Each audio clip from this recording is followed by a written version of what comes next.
Hello once again, कैसे हो आप लोग? आई होप सब बढ़िया और मज़े में होंगे।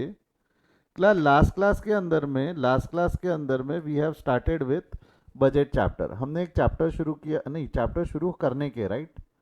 लास्ट क्लास हो नहीं पाया था because of some technical issue. Plus today we are going to start with a new chapter जिसका नाम है बजट, जिसके लिए मैं चाहूँगा सभी बच्चा लोगों का ध्यान कंप्यूटर स्क्रीन पे रहे। मैं आगे बढ़ूँ पहले मेरा सिंपल सवाल रहेगा आप लोगों से, मैं रिपीट कर रहा हूँ, ठीक है? जो कल कल बच्चे अटेंड किए थे, फिर टेक्निकल इशू आ गया था जिसकी वजह से वो कंटिन्यू नहीं हो पाया था, बट डोंट वरी, आज हम वही डिस्कशन को कंटिन्यू करेंगे, वापस बात करेंगे। Class, what do you mean bye budgets? Yes, come on, hurry up fast, help me with that. Budget मतलब क्या, कोई बता सकता है बजट?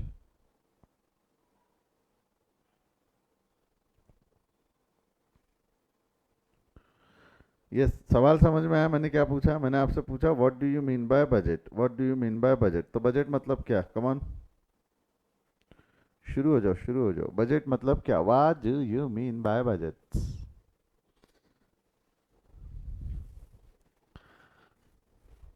एक आप लोग जवाब दे सकते हो, estimation of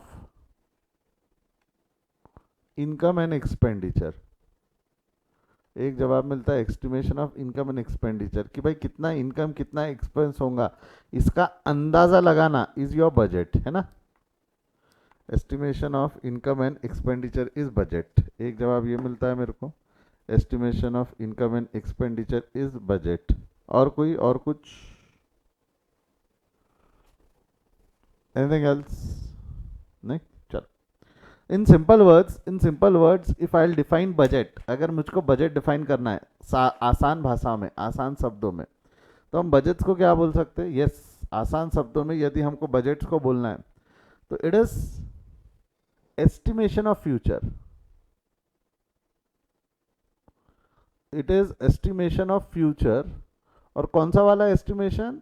it can be defined as quantitative estimation.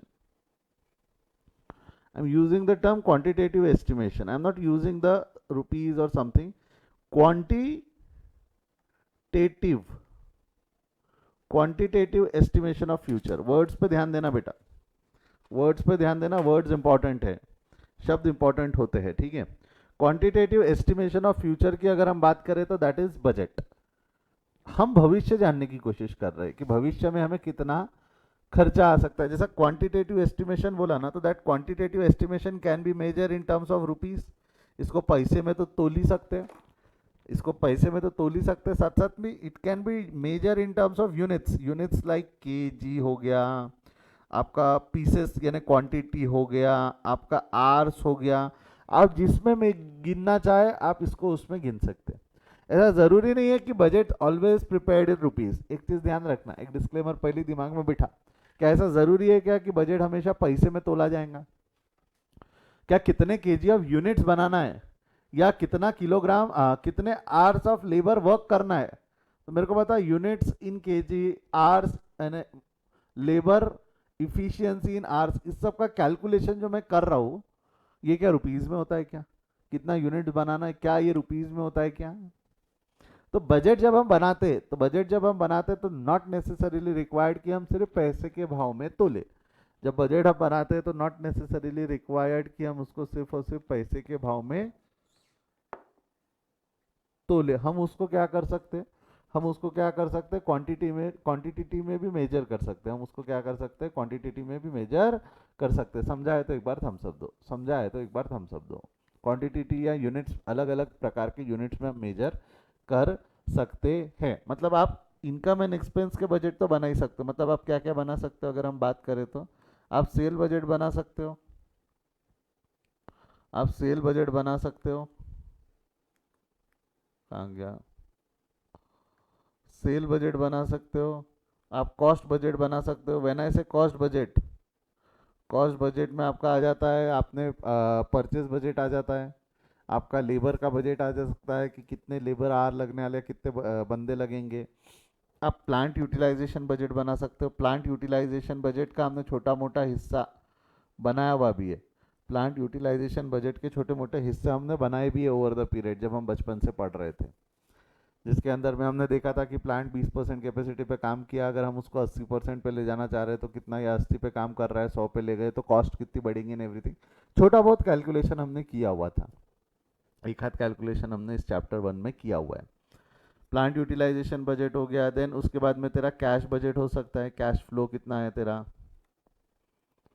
है ना, कैश बजट हो सकता है, और भी अलग अलग प्रकार के, जैसा आप ओवरऑल बजट बोल सकते हो जिसको मास्टर बजट भी बोलते हैं हम, ओवरऑल बजट, ऐसे अलग अलग प्रकार के बजट्स बनाए जा सकते हैं।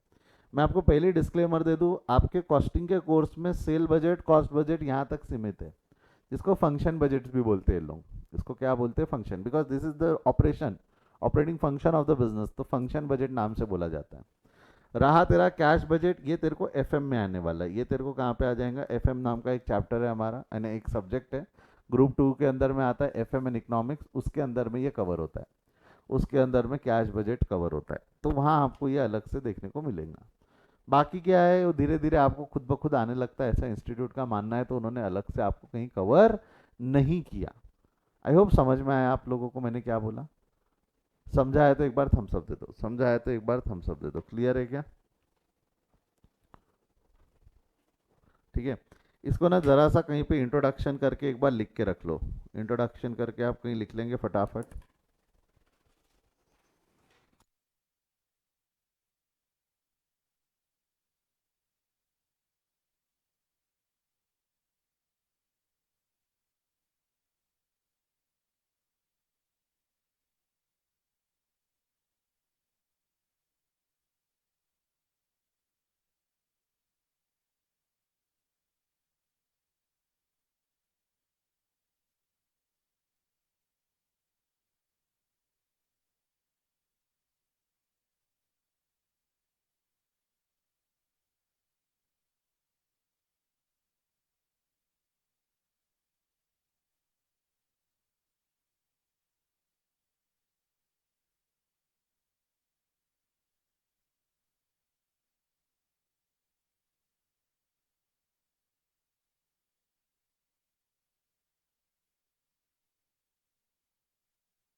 लिख लिया है क्या, quantitative estimation of future, where you can measure the budget in terms of rupees और in other units like kg, quantity, hours, यहाँ पे एक्सेट्रा लिख देना, ऐसा ज़रूरी नहीं है कि बस ये इतने में सीमित हो, और भी बन सकता है, हमारे कोर्स में उतना ज़्यादा है नहीं, एक बार आपको एक आइडिया आ गया कि आपको करना क्या है तो आप खुद से भी निकाल सकते हो।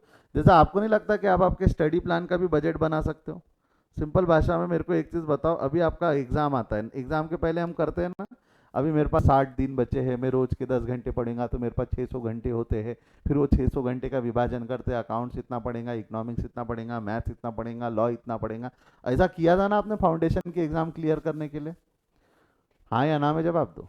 That was nothing but your preparation budget, exam के लिए प्रिपेयर करने का बजट था वो आपका प्रिपरेशन बजट। जैसा आप अभी आपका क्लासेस का स्केड्यूल बनाते हो, सुबह 8 बजे से क्लास चालू होती है, 4:30 3:30 बजे तक या 4 बजे तक आपका क्लास चलता है, उसके बाद इतने देर होमवर्क करेगा, ये होमवर्क करेगा और फिर बाद में वही टीवी देखेगा, तो घर वाले भी कुछ नहीं बोलेंगे, वैसे भी आप इतने मेच्योर हो गए तो शायद शायद ही घर वाले कुछ बोलते होंगे, बट फिर भी you plan it accordingly, you plan it accordingly. तो आपको किसी के यहाँ जाना है, कोई फंक्शन अटेंड करना है, you plan your day accordingly. आपको अगर किसी को कुछ गिफ्ट देना है घर वालों को बताए बगैर, तो you manage your pocket money accordingly, तो that is nothing but budget ना, that is nothing but budget, preparation of budget, right, हाँ या ना, समझा ना मैं क्या बोल रहा हूँ। तो budget we use in our day to day life, budget ऐसा है जो हम फ्यूचर में होने वाले एक्टिविटी या इवेंट्स है जिसको हम मेजर कर सकते हैं इन टर्म्स ऑफ यूनिट्स, यानी इन टर्म्स ऑफ अमाउंट अगर मैं बोलूँ, तो उसके लिए हम बजट बनाते हैं, उसके लिए हम क्या बना सकते हैं, बजट, उसके लिए हम क्या बोलेंगे, budget, it is quantitative estimation of future. ठीक है। अब ये एग्जाम्पल के तौर पे हम हमारे प्रैक्टिकल ऑर्गेनाइजेशन की तरफ आते हैं। हमारा एक ऑर्गेनाइजेशन है, हम सब उस ऑर्गेनाइजेशन के एम्प्लॉय बोलो, ओनर बोलो, जो भी आपको लगता है आपका इस ऑर्गेनाइजेशन में इंटरेस्ट है, वैसा आप उसको सोचते हुए इस ऑर्गेनाइजेशन के बारे में सोचो। अब मेरे को एक चीज़ बताओ, अगर मेरे को ऑर्गेनाइजेशन का overall budget banana, let's talk about overall, सब चीज़ें हम बनाते चलते हैं। फंक्शन बजट ही है बेसिकली जो मैं पढ़ा रहा हूँ अभी, जो हम पढ़ रहे हैं वो टॉपिक का नाम फंक्शन बजट है, ठीक है। कैश बजट मैंने आपको पहले ही बता दिया हमारे सिलेबस में नहीं है। तो हम अभी फिलहाल जो बजट पढ़ रहे हो, कौन सा बजट पढ़ रहे हैं? Function budget. तो अगर मैं फंक्शन बजट बनाऊं, फंक्शन में क्या क्या आता है आपका? माल खरीदना, माल बेचना, और उसका पैसा वैसा खर्चा वर्चा मैनेज करना, बराबर है। तो सबसे पहले क्या ज़रूरी है अगर हमको बजट बनाना है? एक मिनट, इस पे आने से पहले एक मिनट, एक छोटा सा थ्योरी टॉपिक बच गया है जो रह गया है।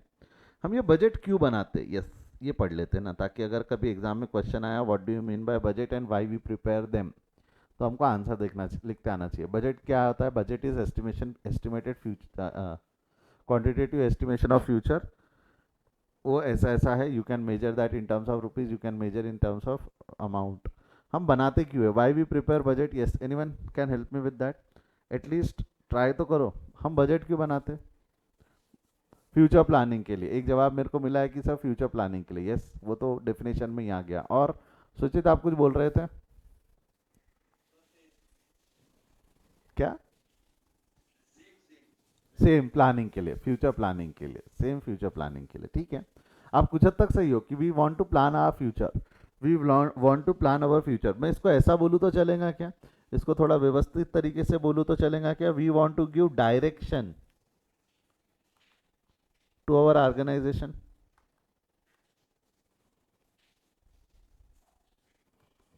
हम हमारे ऑर्गेनाइजेशन को एक दिशा देना चाहते हो, दिशाहीन था उसको हम एक रास्ता एक बताना चाहते हैं कि तेरे को यहाँ पहुँचना है, तेरे को यहाँ पहुँचना है। क्लियर है क्या? यहाँ तक समझ में आया तो हाँ या ना में जवाब दे। समझ में आया तो हाँ या ना में जवाब दे।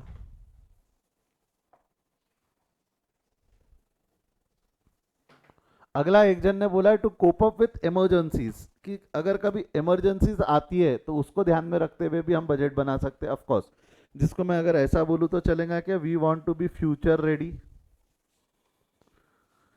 हम भविष्य के लिए तैयार रहना चाहते हैं, फ्यूचर रेडी रहना चाहते हैं, या कोई भी सिचुएशन के लिए डिसीजन मेकिंग के लिए तैयार रहना चाहते हैं, हम डिसीजन करने के लिए we want to be ready, ऐसा बोलूँ तो भी चलेगा। डायरेक्शन देना है ऑर्गेनाइजेशन को, हमारे को फ्यूचर रेडी रहना है, यस। मैनेजमेंट को अगर मैं ऐसा बोलूँ तो चलेगा क्या? Responsibility allocation,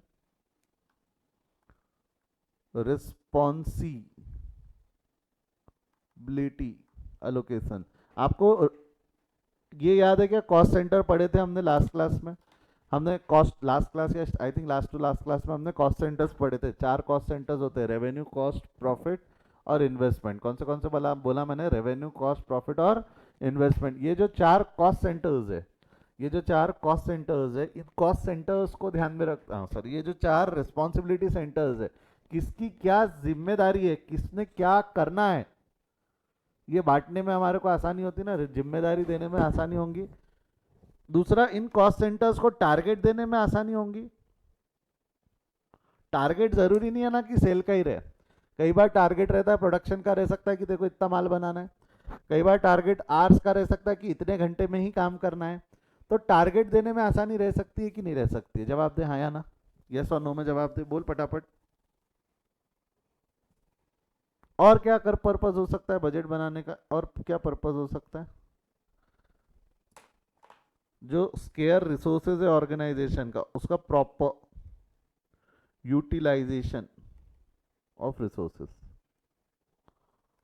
proper utilisation of resources के लिए भी हम बजट बनाते हैं। प्रॉपर यूटिलाइजेशन ऑफ रिसोर्सेज के लिए भी हम बजट बनाते हैं। टू कॉम्पीट विथ कंपिटिटर्स, बेटा कंपिटिटर्स के साथ कॉम्पीट करना वो एक्सटर्नल हो गया ना। हमारा ऑर्गन बजट, जो हम इंटरनल बजट्स की बात कर रहे हैं, कॉस्ट एंड एक्सपेंडिचर बजट। और देखा जाए तो कॉम्पिटिटर्स के साथ में कम्पीट करने के लिए आप बजट नहीं बना सकते। क्यों नहीं बना सकते? क्योंकि अगर आपको कॉम्पीट करना है तो यू ऑल्सो नो कि उसका क्या पोजीशन रहेगा फ्यूचर में, जो आपके लिए एस्टिमेट करना डिफिकल्ट है। उसकी फ्यूचर प्लानिंग के बगैर आप उससे कंपटीशन नहीं कर पाओगे ना। हम हमारे बजट बना सकते, उसके बजट थोड़ी बनाएंगे ताकि उससे कॉम्पीट कर पाए, वो नहीं, ठीक है। ये 5 मेन रीज़न है जो आपकी इंस्टीट्यूट बोलती है बजट बनाने के पीछे के। अब इसके अलावा आप और भी लिख सकते हो, बट नंबर तो इन पे ही मिलने वाले ना, नंबर तो अल्टीमेटली हमारे को इस पे मिलने वाले, तो ये हमको ध्यान रखने पड़ेंगे। ऑर्गेनाइजेशन को डायरेक्शन देने के लिए, फ्यूचर रेडी डिसीजन मेकिंग के लिए, रिस्पॉन्सिबिलिटी अलोकेट करने के लिए, टारगेट अचीव करने के लिए, और प्रॉपर यूटिलाइजेशन ऑफ रिसोर्सेज, ये 5 कारणों के तहत हम बजट बनाते हैं। समझा है तो थम्स अप दो, समझा है तो थम्स अप दो। Are we through with this reasons to prepare budget? Are we through with this reason to prepare budget? Come on, hurry up, फटाफट छाप लो।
हेलो, हो जाए?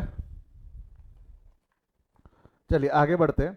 अब हम एक एग्जाम्पल लेते हैं क्लास, एक एग्जाम्पल के साथ हम समझते हैं। मान के चलिए ये हमारा ऑर्गेनाइजेशन है। अब ये ऑर्गेनाइजेशन के हमको बजट्स बनाना है, जिसको हम फंक्शन बजट्स बोलेंगे, ठीक है। अलग अलग प्रकार के फंक्शन बजट होते हैं, तो हमको इस ऑर्गेनाइजेशन के फंक्शन बजट बनाना है। तो कोई भी ऑर्गेनाइजेशन का आपको बजट प्लानिंग करना है, कोई भी ऑर्गेनाइजेशन की अगर आपको बजट प्लानिंग करना है, तो सबसे पहले आप क्या बनाओगे? एक ऑर्गेनाइजेशन का बजट प्लानिंग करना है तो क्या लगता है आप सबसे पहले क्या बनाओगे? Anyone, any guesses what you are gonna prepare first?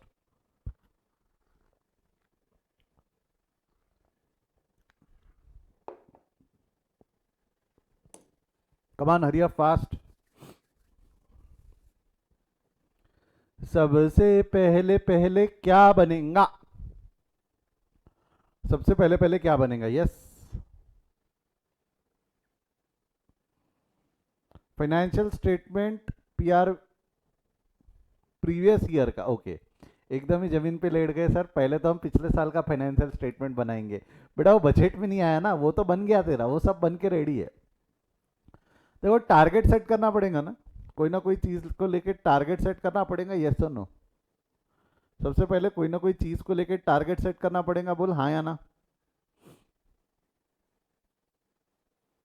क्या होगा? सबसे पहले मैंने टारगेट सेट कर लिया कि मेरे को प्रॉफिट कमाना है। आई वॉन्ट टू अर्न, मेरा टारगेट क्या है? मेरा टारगेट क्या है? अल्टीमेटली ऑर्गेनाइजेशन का टारगेट रहता है टू अर्न अ प्रॉफिट। मेरा टारगेट है that I want to earn a profit of 10 lakh. हाँ या ना? ये समझ में आया क्या? कैश फ्लो, कैपिटल अवेलेबल, अरे वो सब सेकेंडरी है ना रे। कितना पैसा आ रहा है वो तब तू निकालेगा जब तेरे को ये प्रॉफिट अचीव करना है। अब तू सोचेगा ये प्रॉफिट अचीव करने के लिए पैसा कहाँ से लाऊं? पैसा या तो ओनर देगा, ओनर नहीं देगा तो मैं बैंक से भी लोन ले सकता हूँ। तो पैसा इतना इंपॉर्टेंट नहीं है, जिन्होंने कैश फ्लो लिखा उनके लिए। Capital available, same cash flow and capital available, वो सेकेंडरी है, मैं पैसा अरेंज कर सकता हूँ। पहले मेरा टारगेट क्या है, मेरे को 10 लाख का प्रॉफिट कमाना है, मेरे को 10 लाख का प्रॉफिट कमाना है। आपको मालूम है धंधा करने के लिए पैसा नहीं लगता, धंधा करने के लिए नीयत लगती है। ये आपने बहुत बार सुना होगा। आपके पास पैसा नहीं है फिर भी आप पैसा कमा सकते हो। माल उधारी में खरीद, उधारी में बेच, प्रॉफिट कमा, उससे पैसा आएगा, उधारी निपटा दे, हो गया बिजनेस। पैसा नहीं लगता, पैसा सेकेंडरी है, पहले तेरे को नियत चाहिए। नियत क्या है, to earn profit of 10 lakh, to earn profit of 10 lakh. अब जरा सोच, अगर मेरे को 10 लाख का प्रॉफिट कमाना है तो अब क्या सोचना पड़ेगा? 10 लाख का प्रॉफिट कमाना है तो what will be my next step? यदि अब मेरे को 10 लाख रुपए का प्रॉफिट कमाना है तो अब मेरा नेक्स्ट स्टेप क्या रहेगा?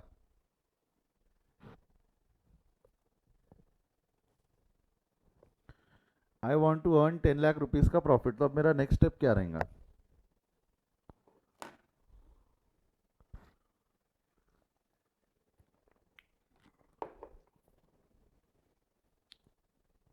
Anyone, any guesses? सोच के देख, 10 लाख रुपए का प्रॉफिट कमाना है तो हम ये नहीं पूछेंगे कि हमारे को सेल कितना करना पड़ेगा।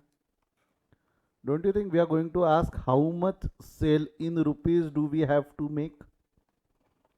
सोच के देख भाई, 10 लाख रुपए का प्रॉफिट कमाने के लिए हम कितना माल बेचू, कितना माल बेचू तो मैं 10 लाख रुपए का प्रॉफिट कमा सकता हूँ? समझा है तो थम्स अप दे। 10 लाख रुपए का प्रॉफिट कमाने के लिए हमको कितना माल बेचना है ये हमको कैलकुलेट करना पड़ेगा। अच्छा, अगर मैं सेल्स इन रुपीज निकाल सकता हूँ तो क्या मैं सेल्स इन क्वांटिटी निकाल सकता हूँ क्या? अगर मैं सेल्स इन रुपीज निकाल सकता हूँ तो क्या सेल्स इन क्वांटिटी निकाल सकता हूँ? अगर एग्जांपल के तौर पे मान ले ये 50 लाख आया, मान ले, अब कैसे आया इसका मैं बात करता हूँ। ये 50 लाख आया, मेरा सेलिंग प्राइस पर यूनिट 20 रुपया है, मेरा सेलिंग प्राइस पर यूनिट 20 रुपया है। तो हम क्या कर देंगे, 50 lakh divided by 20, 50 lakh divided by 20 कितना आता है? 2.5 लाख यूनिट्स में माल बेचूंगा, 2.5 लाख केजी का मैं माल बेचूंगा। 2.5 लाख केजी का माल बेच या 50 लाख का माल बेच, you can earn a profit of 10 lakh, you can earn a profit of 10 lakh. Body में गया है तो थम्स अप दे, बॉडी में गया है तो थम्स अप दे। सबसे पहले हमने टारगेट सेट किया कि we want to achieve a profit of 10 lakh. 10 lakh का प्रॉफिट अचीव करना है तो माल बेचना पड़ेगा, कितने का? 50 लाख का या 2.5 लाख का? 50 लाख इन terms of rupees, 2.5 lakh in terms of quantity, 2.5 lakh in terms of quantity. अब मेरे को बता, तेरे को माल बेचना है तो माल बेचने के बाद क्या करना है? माल बेचने से पहले क्या करना है, मतलब माल बेचने के पहले उसका, बोल बोल बोल बोल बोल बोल, है तेरे अंदर है जवाब, बोल। माल बेचने से, हाँ हाँ, खरीदना है। ओके, खरीदने से ब्रॉडर टर्म प्रोडक्शन बोलूं तो चलेगा क्या? अगर आप ट्रेडर हो तो आप खरीदोगे, अगर आप मैन्युफैक्चरर हो तो आप प्रोड्यूस करोगे। क्या बोला मैंने, समझा क्या? अगर आप ट्रेडर हो तो आप खरीदोगे, अगर आप मैन्युफैक्चरर हो तो आप प्रोड्यूस करोगे। हमारे को मेजर कॉस्ट अकाउंटिंग मैन्युफैक्चरर्स की करनी है, इसलिए मैंने प्रोडक्शन लिखा हूँ, इसलिए मैंने क्या लिखा हूँ, प्रोडक्शन। बॉडी में गया है तो थम्स अप दे, बॉडी में गया है तो थम्स अप दे। हमारे को क्या निकालना है? प्रोडक्शन। प्रोडक्शन भी अब काय में निकलेगा तेरा? Production will be there in units ना?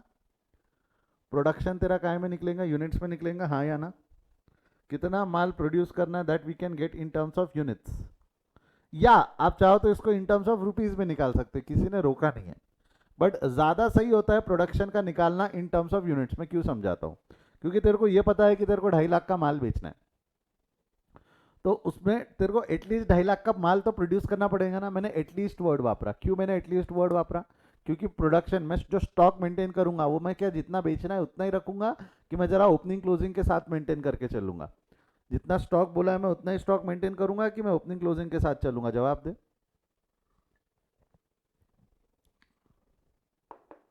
क्या हम ओपनिंग क्लोजिंग मेंटेन करके चलेंगे या नहीं कर चलेंगे?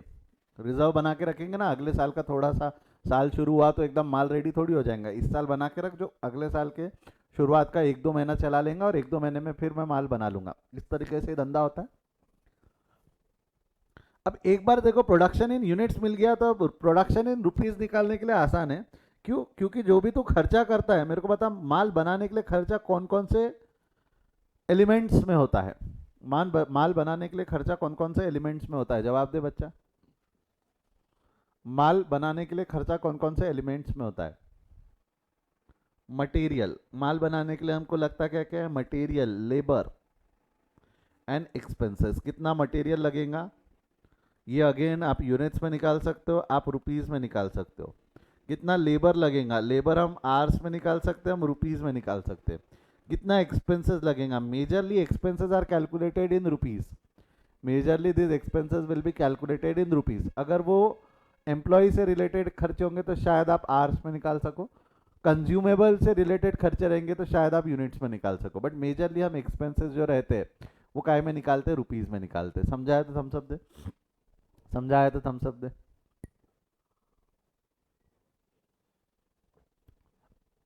क्लियर है? आगे बढ़े। इसके अलावा तेरे को और चीज़ों की ज़रूरत पड़ती है। भाई तू प्रोडक्शन वगैरह कर रहा है, तेरे प्लांट का कैपेसिटी कितना है, कि भाई तेरे प्लांट का कैपेसिटी है या नहीं है। अगर प्लांट का कैपेसिटी नहीं है तो शायद प्लांट का कैपेसिटी बढ़ाने के लिए तेरे को नया मशीनरी खरीदना पड़ेगा। तेरे पास अवेलेबिलिटी ऑफ कैश है या नहीं, चाहे नया मशीनरी खरीदना या कैश फ्लो मैनेज करना है, उसके लिए तेरे पास पैसा अवेलेबल है या नहीं। तो ये भी बजट्स बनते, ये भी क्या बजट, ये भी बजट्स बनते। बट ये वाला जो बजट है कैश बजट, इसको नाम बोला जाता है फाइनेंशियल बजट। इसको नाम क्या बोला जाता है, फाइनेंशियल बजट। ये कहाँ कवर होने वाला है, ये कहाँ कवर होने वाला है, एफएम में। ये कहाँ कवर होने वाला है, एफएम में। उसके अलावा ये सारी चीज़ें हम यहाँ पढ़ते हैं, इसके अलावा ये सारी चीज़ें हम यहाँ पढ़ते हैं। समझाया तो एक बार थम्स अप दे दे, समझाया तो एक बार थम्स अप दे दे। ये एफएम में कवर होने वाला है, this will going to be covered in FM, बस उसके अलावा ये सारी चीज़ें हमको यहाँ पर पढ़नी है। आगे बढ़ूँ यहाँ से। तो आई होप आपको समझ में आया। सबसे पहले हमको टारगेट सेट करना है कि कितना प्रॉफिट हमको कमाना है, उस हिसाब से हमने सेल्स इन यूनिट्स। एक बार यूनिट पता चल गया तो तूने प्रोडक्शन का कैलकुलेशन करते हुए मटेरियल, लेबर और एक्सपेंसेस निकालने। अब मैं कुछ चीज़ें पूछ रहा हूँ, प्लीज़ कंसंट्रेट करना, ध्यान देना, सोच समझ के जवाब देना। मेरे को बताओ, अगर मेरे को मेरा टारगेट पता है, मेरे को मेरा प्रॉफिट पता है, जिन्होंने प्री रिजल्ट बैच अटेंड किया उनसे मेरे को उम्मीद है ज़रा सी, जिन्होंने प्री रिजल्ट बैच अटेंड किया, जिन्होंने किया ही नहीं है कोई दिक्कत नहीं, टेंशन मत लेना। मैंने एक मार्जिनल कॉस्टिंग नाम का चैप्टर उसमें कवर किया हुआ है, मार्जिनल कॉस्टिंग नाम का चैप्टर। एमसी मत लिखो, एमसी बहुत गलत दिखता है, ठीक है। हमने एक मार्जिनल कॉस्टिंग नाम का चैप्टर अटेंड किया है, जिसके अंदर में मैंने आपको बताया था, अगर आपको ये पता है कि आपको कितना प्रॉफिट कमाना है, ये अगर आपको पता है how much profit you want to earn, तो उससे हम सेल निकाल सकते। उसका एक फॉर्मूला था, कोई बता सकता है, किसी को याद है जिन्होंने प्री रिजल्ट बैच अटेंड किया है? शुरुआत के ही दिन में बता दिया था मैंने फॉर्मूला, डे 1 पे मैं वो फॉर्मूला बता देता हूँ। If I want to earn a profit, desired profit of ₹10 lakh, how much sale do I have to make, how much sale do I have to make, उसका एक फॉर्मूला है। If I want to earn, yes come on hurry up, क्या? Profit plus fix cost divided by PV ratio. बेटा rupees में चाहिए ना तेरे को, रुपीज में चाहिए तो कैसे डिवाइड करेगा तू, पीवी रेशियो से। जिन बच्चों ने ये चैप्टर अब तक पढ़ा नहीं है, टेंशन मतलब, इस फॉर्मूले का लॉजिक मैं उस चैप्टर में बताऊंगा, अभी सिर्फ मैंने लिख के रख दिया। ऐसा बहुत बार ये फॉर्मूला यूज हो ऐसा ज़रूरी नहीं है, बट कभी कभी ये यूज़ करना पड़ सकता है। इंस्टीट्यूट क्या करती है, बजट चैप्टर सिर्फ इंडिविजुअली बजट चैप्टर पे क्वेश्चन नहीं पूछेंगी, बजट के साथ में मार्जिनल कॉस्टिंग भी डाल देंगी, बजट के साथ में मार्जिनल कॉस्टिंग भी डाल देंगी। तो एग्जाम में हमको शायद दिमाग उस तरीके से लगाना पड़ सकता है। देखा जाए तो वो फॉर्मूला बजट का है भी नहीं, वो फॉर्मूला है मार्जिनल कॉस्टिंग का। अब जो बच्चे जिन्होंने मार्जिनल कॉस्टिंग नहीं पढ़ी होंगी उनको टेंशन आ गया, सर हमको तो ये फॉर्मूले का लॉजिक नहीं पता। डोंट वरी, मैंने सिर्फ अभी लिख के रखा है, इस पर अभी फिलहाल मैं कोई क्वेश्चन करवाऊंगा भी नहीं जिसमें हम ये कैलकुलेट करने वाले, इसलिए बहुत ज़्यादा टेंशन लो मत। क्लियर है तो थम्स अप दे, क्लियर है तो थम्स अप दे। क्या बोला मैंने, ऐसा बहुत टेंशन नहीं लेना। बट अगर हमको सेल निकालना है तो हम मार्जिनल कॉस्टिंग के भी लॉजिक यहाँ लगा सकते हैं, मैं सिर्फ ये बताना चाहता था। जब मैं मार्जिनल कॉस्टिंग पढ़ा दूंगा तब तू लॉजिक लगा पाएंगा, ऐसी कोई दिक्कत नहीं है। सेम अगर इन टर्म्स ऑफ यूनिट्स अगर तेरे को निकालना है, इन टर्म्स ऑफ यूनिट्स अगर तेरे को निकालना है तो क्या फॉर्मूला यूज़ कर सकते बच्चा, बोल जवाब दे। अगेन प्री रिजल्ट बैच मैंने मार्जिनल कॉस्टिंग के साथ में ये फॉर्मूला कवर करवाया था। एनीवन? यस बोल दे देव, तू ही बोल दे क्या है फॉर्मूला। हाँ यूनिट्स वाला बोल, फॉर्मूला क्या है। हाँ ये वाला फॉर्मूला क्या हो जाता है, इसका formula is profit plus fix cost divided by contribution पर यूनिट। ठीक है, profit plus fix cost divided by contribution पर यूनिट। ठीक है, फॉर्मूला वापस लिख देता हूँ मैं थोड़ा, profit plus fix cost divided by contribution पर यूनिट। ठीक है, आगे बढ़ते हैं, यहाँ से आगे बढ़ते हैं। ये फॉर्मूला हमको यहाँ यूज़ करना पड़ सकता है, ये फॉर्मूला हमको यहाँ यूज़ करके निकालना पड़ सकता है। अगेन जब हम ये चैप्टर पढ़ेंगे तब इस फॉर्मूले को यूज़ नहीं करेंगे, बट जब आप एग्जाम के लिए प्रिपेयर करोगे तो याद रखना है कि भाई इस तरीके के फॉर्मूलेज यूज़ किए जा सकते हैं, इस तरीके के फॉर्मूले यूज़ किए जा सकते हैं। आगे बढ़ूँ। अब मैं जो पूछने वाला हूँ देखते हैं कितने लोगों को ध्यान रहता है। मैंने फाइनेंशियल अकाउंट्स पढ़ा है आपको फाउंडेशन में जो हमने अकाउंट्स पढ़ा वो फाइनेंशियल अकाउंट्स था, यस और नो में जवाब दे। फाउंडेशन में जो अकाउंट्स हमने पढ़ा वो फाइनेंशियल अकाउंट्स था कि नहीं था, ठीक है। मेरे को बताओ, अगर मेरे को प्रोडक्शन निकालना है, यदि I want to calculate production, if I want to calculate production, मैं प्रोडक्शन का कैलकुलेशन कैसा कर सकता, कोई बताएगा मेरे को?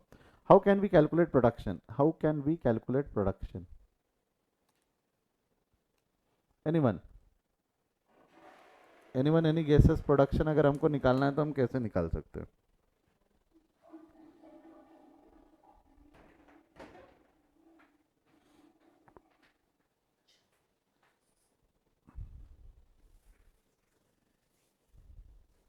ओके एक बच्चे ने एक जवाब दिया है मेरे को, opening plus purchase plus direct expense minus closing stock. Okay और कोई?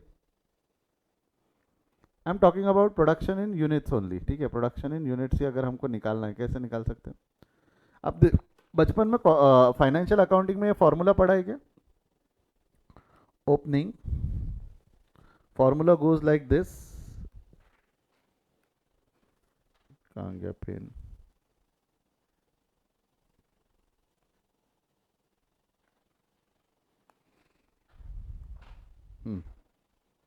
ऐसा फॉर्मूला था, opening plus purchase,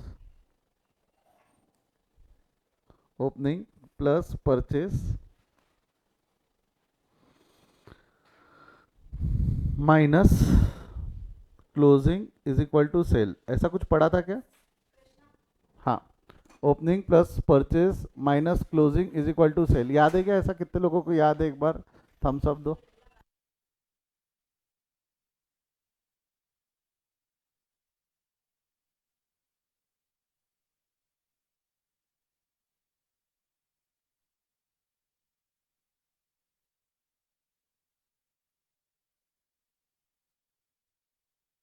opening plus purchases minus closing is equal to sale. अगर आपको इसका लॉजिक याद नहीं है तो डोंट वरी, लॉजिक भी याद दिला देते हैं।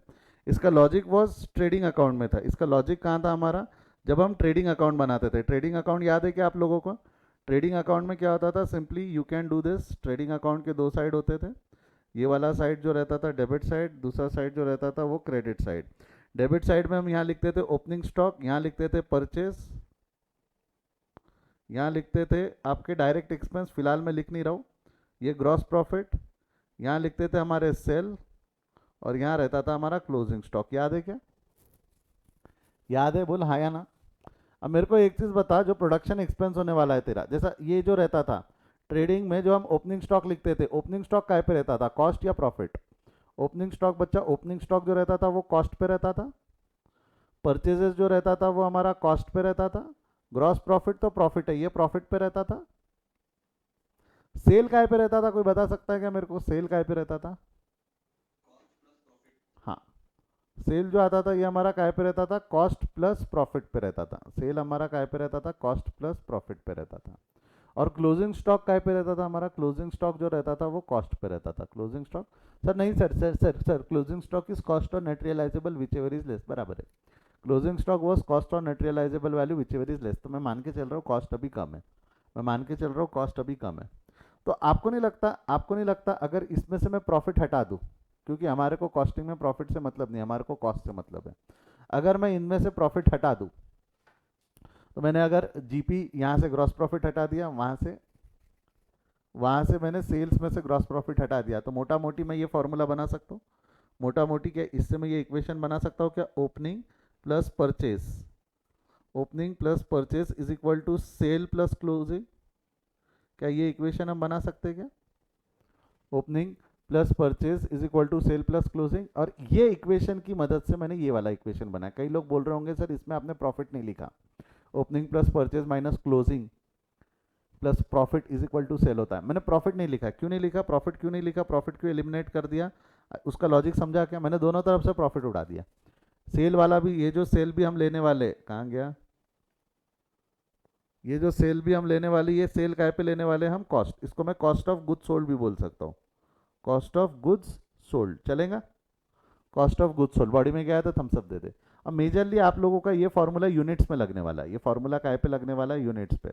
अगर ये फॉर्मूला यूनिट्स पे लगने वाला है तो वैसे ही प्रॉफिट हमारे लिए मायने नहीं रखता, ये फॉर्मूला यूनिट्स पे लगेगा तो प्रॉफिट वैसे भी हमारे लिए मायने नहीं रखता। But again this formula is not formula for production, this formula is formula for sale. तेरे को सेल्स इन यूनिट्स पता है, तेरे को ओपनिंग स्टॉक पता है, तेरे को क्लोजिंग स्टॉक पता है, तो can you calculate purchase, can you calculate purchase. अब मेरे को बता, तू परचेस कर रहा है तो तू परचेस कैलकुलेट करेगा, बट अगर तू माल परचेस नहीं कर रहा तू प्रोडक्शन कर रहा है, तो क्या सेम फॉर्मूला क्या हम प्रोडक्शन के लिए यूज कर सकते क्या? परचेस करने की जगह अगर तू माल बना रहा है तो can I use the same formula for production, बोल हाँ या ना। क्या मैं सेम फॉर्मूला प्रोडक्शन के लिए यूज कर सकता हूँ, यस और नो लिख चैट में फटाफट। यानी can I use the formula, can I use the formula से P is for production, P is for production, इसको इधर रख, बाकी सबको इज इक्वल टू के उधर ले जा। तो क्या प्रोडक्शन का ये फॉर्मूला बन सकता है क्या, production is equal to, production is equal to sale plus closing, और ओपनिंग इधर आके माइनस हो जाएगा, sale plus closing minus opening. Can I use this formula to calculate the production, can I use this formula to calculate the production. तो production का formula हमने कहीं नए तरीके से लाया है कि जो फॉर्मूले हम बेसिक बचपन से पढ़ रहे हैं उसी से बनाया, इसी से बनाया ना हमने प्रोडक्शन का फॉर्मूला, कि हमने कितना माल बनाया, तो भाई कितना माल तूने बेचा, मैन्युफैक्चर्ड निकाला ना, कितना माल तूने मैन्युफैक्चर किया, तो जितना बेचा प्लस जितना क्लोजिंग में बन गया, सीधी बात है, इतना माल तेरे को जरूरत है बनाने की या बेचने की, इतना बेचना है, इतना अपने पास स्टॉक में रखना है, तो इतने माल की जरूरत है, जिसमें से ऑलरेडी तेरे पास जो था वो माइनस कर ले, जिसमें से ऑलरेडी जो तेरे पास था वो माइनस कर ले, तो उतना माल तेरे को प्रोड्यूस करना है, उतना माल तेरे को प्रोड्यूस करना है। समझा है तो थम्स अप दे, प्रोडक्शन का फॉर्मूला समझा है तो थम्स अप दे। रटना नहीं है, तने फॉर्मूले रटने नहीं है, लॉजिक से याद कर, डिराइव करके याद कर, बट रट मत। लॉजिक से याद रखना है तो भाई इतना माल बेचना है, इतना माल रखना है, इतना माल तेरे पास ऑलरेडी रेडी था तो इतना माल प्रोड्यूस करना पड़ेगा, प्लस माइनस करते हुए भाई इतना चाहिए, इतना बेचने के लिए चाहिए, इतना रखने के लिए चाहिए, तो टोटल माल की रिक्वायरमेंट इतनी है, जितना में से इतना ऑलरेडी तेरे पास था। ये लॉजिक हो गया, वो डेरिवेशन हो गया, जैसा भी तेरे को याद रखना है। एग्जाम में जो भी याद आ जावे, जिससे भी याद आ जावे उससे तू वो लिख सकता है। तो यहाँ पे लाकर फॉर्मूला लिख दूँ क्या, production is equal to, formula क्या हो जाएगा प्रोडक्शन का बच्चा, प्रोडक्शन का फॉर्मूला विल बी, फॉर्मूला क्या हो गया तेरा, sale plus closing minus opening. I hope clear है। आप चाहो तो ये यूनिट्स में भी यूज कर सकते हो, आप चाहो तो रुपीज में भी कर सकते हो, बट रुपीज में करना थोड़ा खतरनाक होता है, रुपीज में करना थोड़ा खतरनाक होता है। क्यों? इसको मेजरली पहले यूनिट्स में निकाला जाता है, क्योंकि जो भी आप माल बेच रहे हो या जो भी माल आपका क्लोजिंग और ओपनिंग में, इसमें खर्चा क्या सिर्फ मटेरियल का है क्या, उसमें लेबर का भी खर्चा होता है, उसमें कोई अदर एक्सपेंसेस भी होते हैं।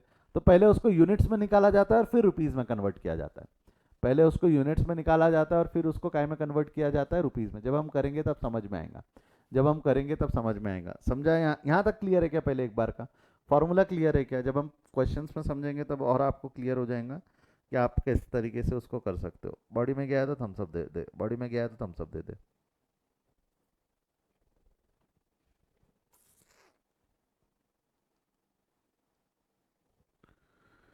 नेक्स्ट, अगर तेरे को मटेरियल निकालना है, अगला मटेरियल निकालना है तो कैसे निकाल सकता है? अगेन बोल बच्चा, मटेरियल जो प्रोडक्शन के लिए लगने वाला है। अब मेरे को एक चीज़ बता, जैसा एग्जाम्पल के तौर पे, एग्जाम्पल के तौर पे I want to make cement, I want to make cement, cement बनाना है मेरे को। अब सीमेंट अगर बनाना है तो सीमेंट बनाने के लिए क्या लगता है तेरे को?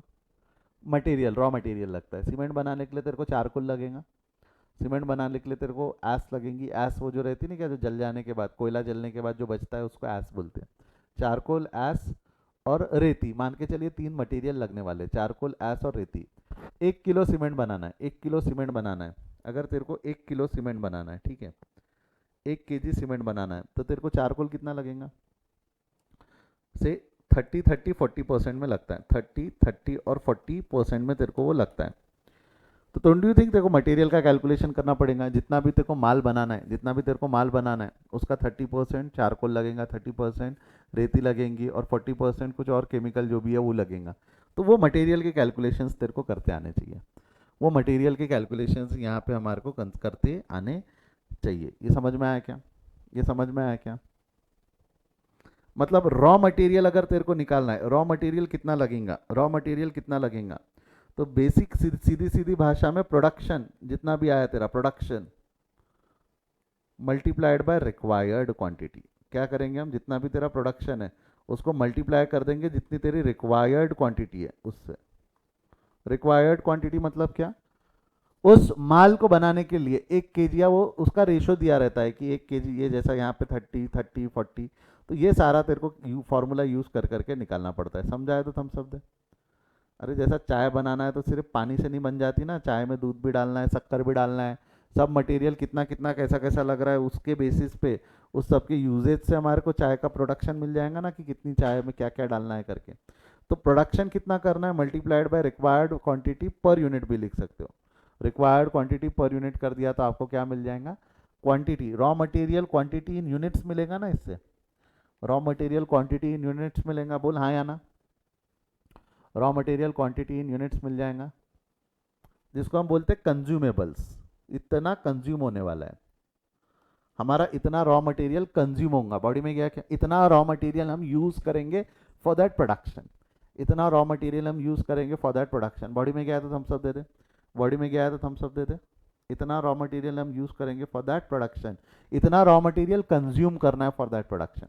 अब मेरे को बता, क्या मैं रॉ मटेरियल का ओपनिंग क्लोजिंग मेंटेन करूंगा या नहीं करूंगा, क्या मैं रॉ मटेरियल का ओपनिंग क्लोजिंग मेंटेन करूंगा या नहीं करूंगा, जवाब दे।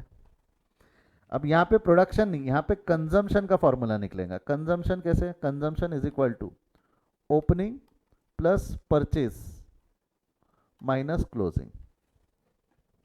ओपनिंग प्लस, यहाँ सेल नहीं है ना, यहाँ सेल नहीं है बेसिकली। देख एक मिनट, सुन सुन सुन सुन सुन, हमारा फॉर्मूला क्या था, opening plus purchase minus closing is equal to sale. यहाँ पे सेल नहीं है, माल बिक रहा है कि कंज्यूम हो रहा है, माल बिक नहीं रहा है कंज्यूम हो रहा है, ये समझ में आया क्या, माल बिक नहीं रहा है कंज्यूम हो रहा है, ये समझ में आया तो थम्स अप दे।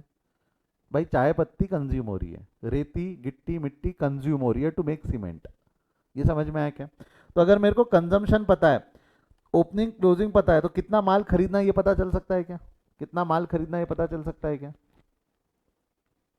तो ऊपर के फॉर्मूले को ध्यान में रखते हुए मैं ऐसा बोल सकता हूं क्या, consumption minus opening plus closing will give me purchase. मेरे को इससे परचेज मिल सकता है, consumption minus opening plus closing is equal to purchase, हाँ या ना, यस और नो। इससे मेरे को purchase raw material purchase budget मिल सकता है। यहाँ से मेरे को मिल गया कंजम्पशन बजट, ये जो ऊपर वाला फॉर्मूला है इससे मेरे को मिल गया कंजम्पशन बजट, नीचे वाले फॉर्मूले से मिल गया परचेज बजट, हाँ या ना। यहाँ से हमने निकाला कि कंज्यूम कितना करना है, यहाँ से हमने निकाला कि परचेज कितना करना है। दोनों फॉर्मूले समझे तो थम्स अप दे, दोनों फॉर्मूले समझे। ये याद नहीं रखना, लॉजिक है, याद नहीं रखना, इसको रटते मत बैठना, लॉजिकल फॉर्मूले, कोई नए फॉर्मूले नहीं है ये। किसी को कोई भी डाउट है तो पूछ ले, किसी को कोई भी डाउट है तो पूछ ले बेटा, कॉस्टिंग में इतने फॉर्मूले हैं, तो पगले जैसा अगर हर एक को रटने गया तो फट जाएगा एक दिन। ट्रिग्नोमेट्री याद है क्या बचपन में, कैसा नफरत करते थे आप उस चैप्टर से फार्मूले की वजह से, थोड़ा बहुत, ठीक है। चलिए नेक्स्ट, ये हो गया तेरा स्टेप नंबर 1, कंजम्पशन निकाल लिया। स्टेप नंबर 2 में तूने परचेज निकाल लिया। हाँ, स्टेप नंबर 3 में अगर तेरे को चाहिए कि सर मेरे को रुपीज़ में होना, मेरे को पैसे में बताओ, मेरे को पैसे में समझ में आता, तो क्या करेगा तू, क्या करेगा। तेरे को अगर कंजम्पशन चाहिए, कंजम्पशन इन मनी चाहिए, तो कंजम्पशन का फॉर्मूला क्या हो जाएगा, consumption into cost per unit. या अगर तेरे को परचेज इन रुपीज चाहिए तो तू फॉर्मूला क्या वापर लेगा, purchase into cost per unit, yes or no. इससे तेरे को इन टर्म्स ऑफ रुपीज मिल जाएगा क्या, इससे तेरे को इन terms of rupees, consumption in terms of rupees, purchase in terms of rupees. Clear है क्या, यस और नो। चलो ठीक है, मेरे को इस पे डाउट पूछा गया है कि सर कंजम्पशन एक बार फिर समझा दो, कंजम्पशन एक बार फिर समझा दो, कि सर कंजम्पशन कितना किया हमने वो कैसे आप निकाल रहे हो, कंजम्पशन एक बार फिर समझा दो। चलिए एक सिंपल एक एग्जांपल लेते जो आसानी से समझ में आए आपको।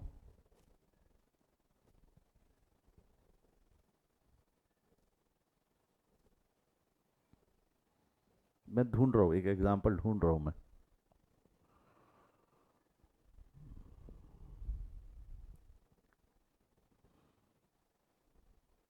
चलो, हमको सैनिटाइजर बनाना है, हमको सैनिटाइजर बनाना है, ठीक है। ध्यान दो ध्यान दो, 2 मिनट सुनना, ध्यान दो। मेरे को सैनिटाइजर बनाना है, समझ लो 500 लीटर। मेरे को सैनिटाइजर 500 नहीं ले लेते, 1000 लीटर ले लेते। मेरे को 1000 लीटर का सैनिटाइजर बनाना है।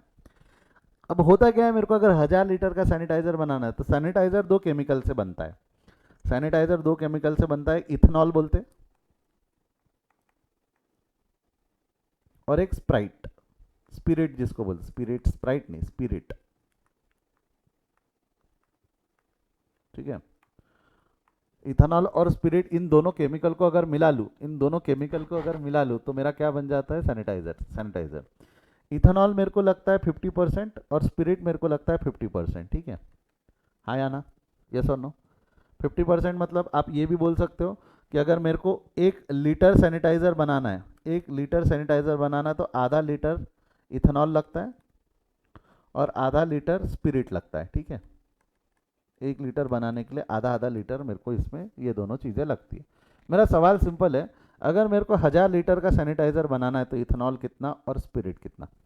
मेरे को 1000 लीटर का सैनिटाइजर बनाना है तो मेरे को इथेनॉल कितना वापरना पड़ेगा।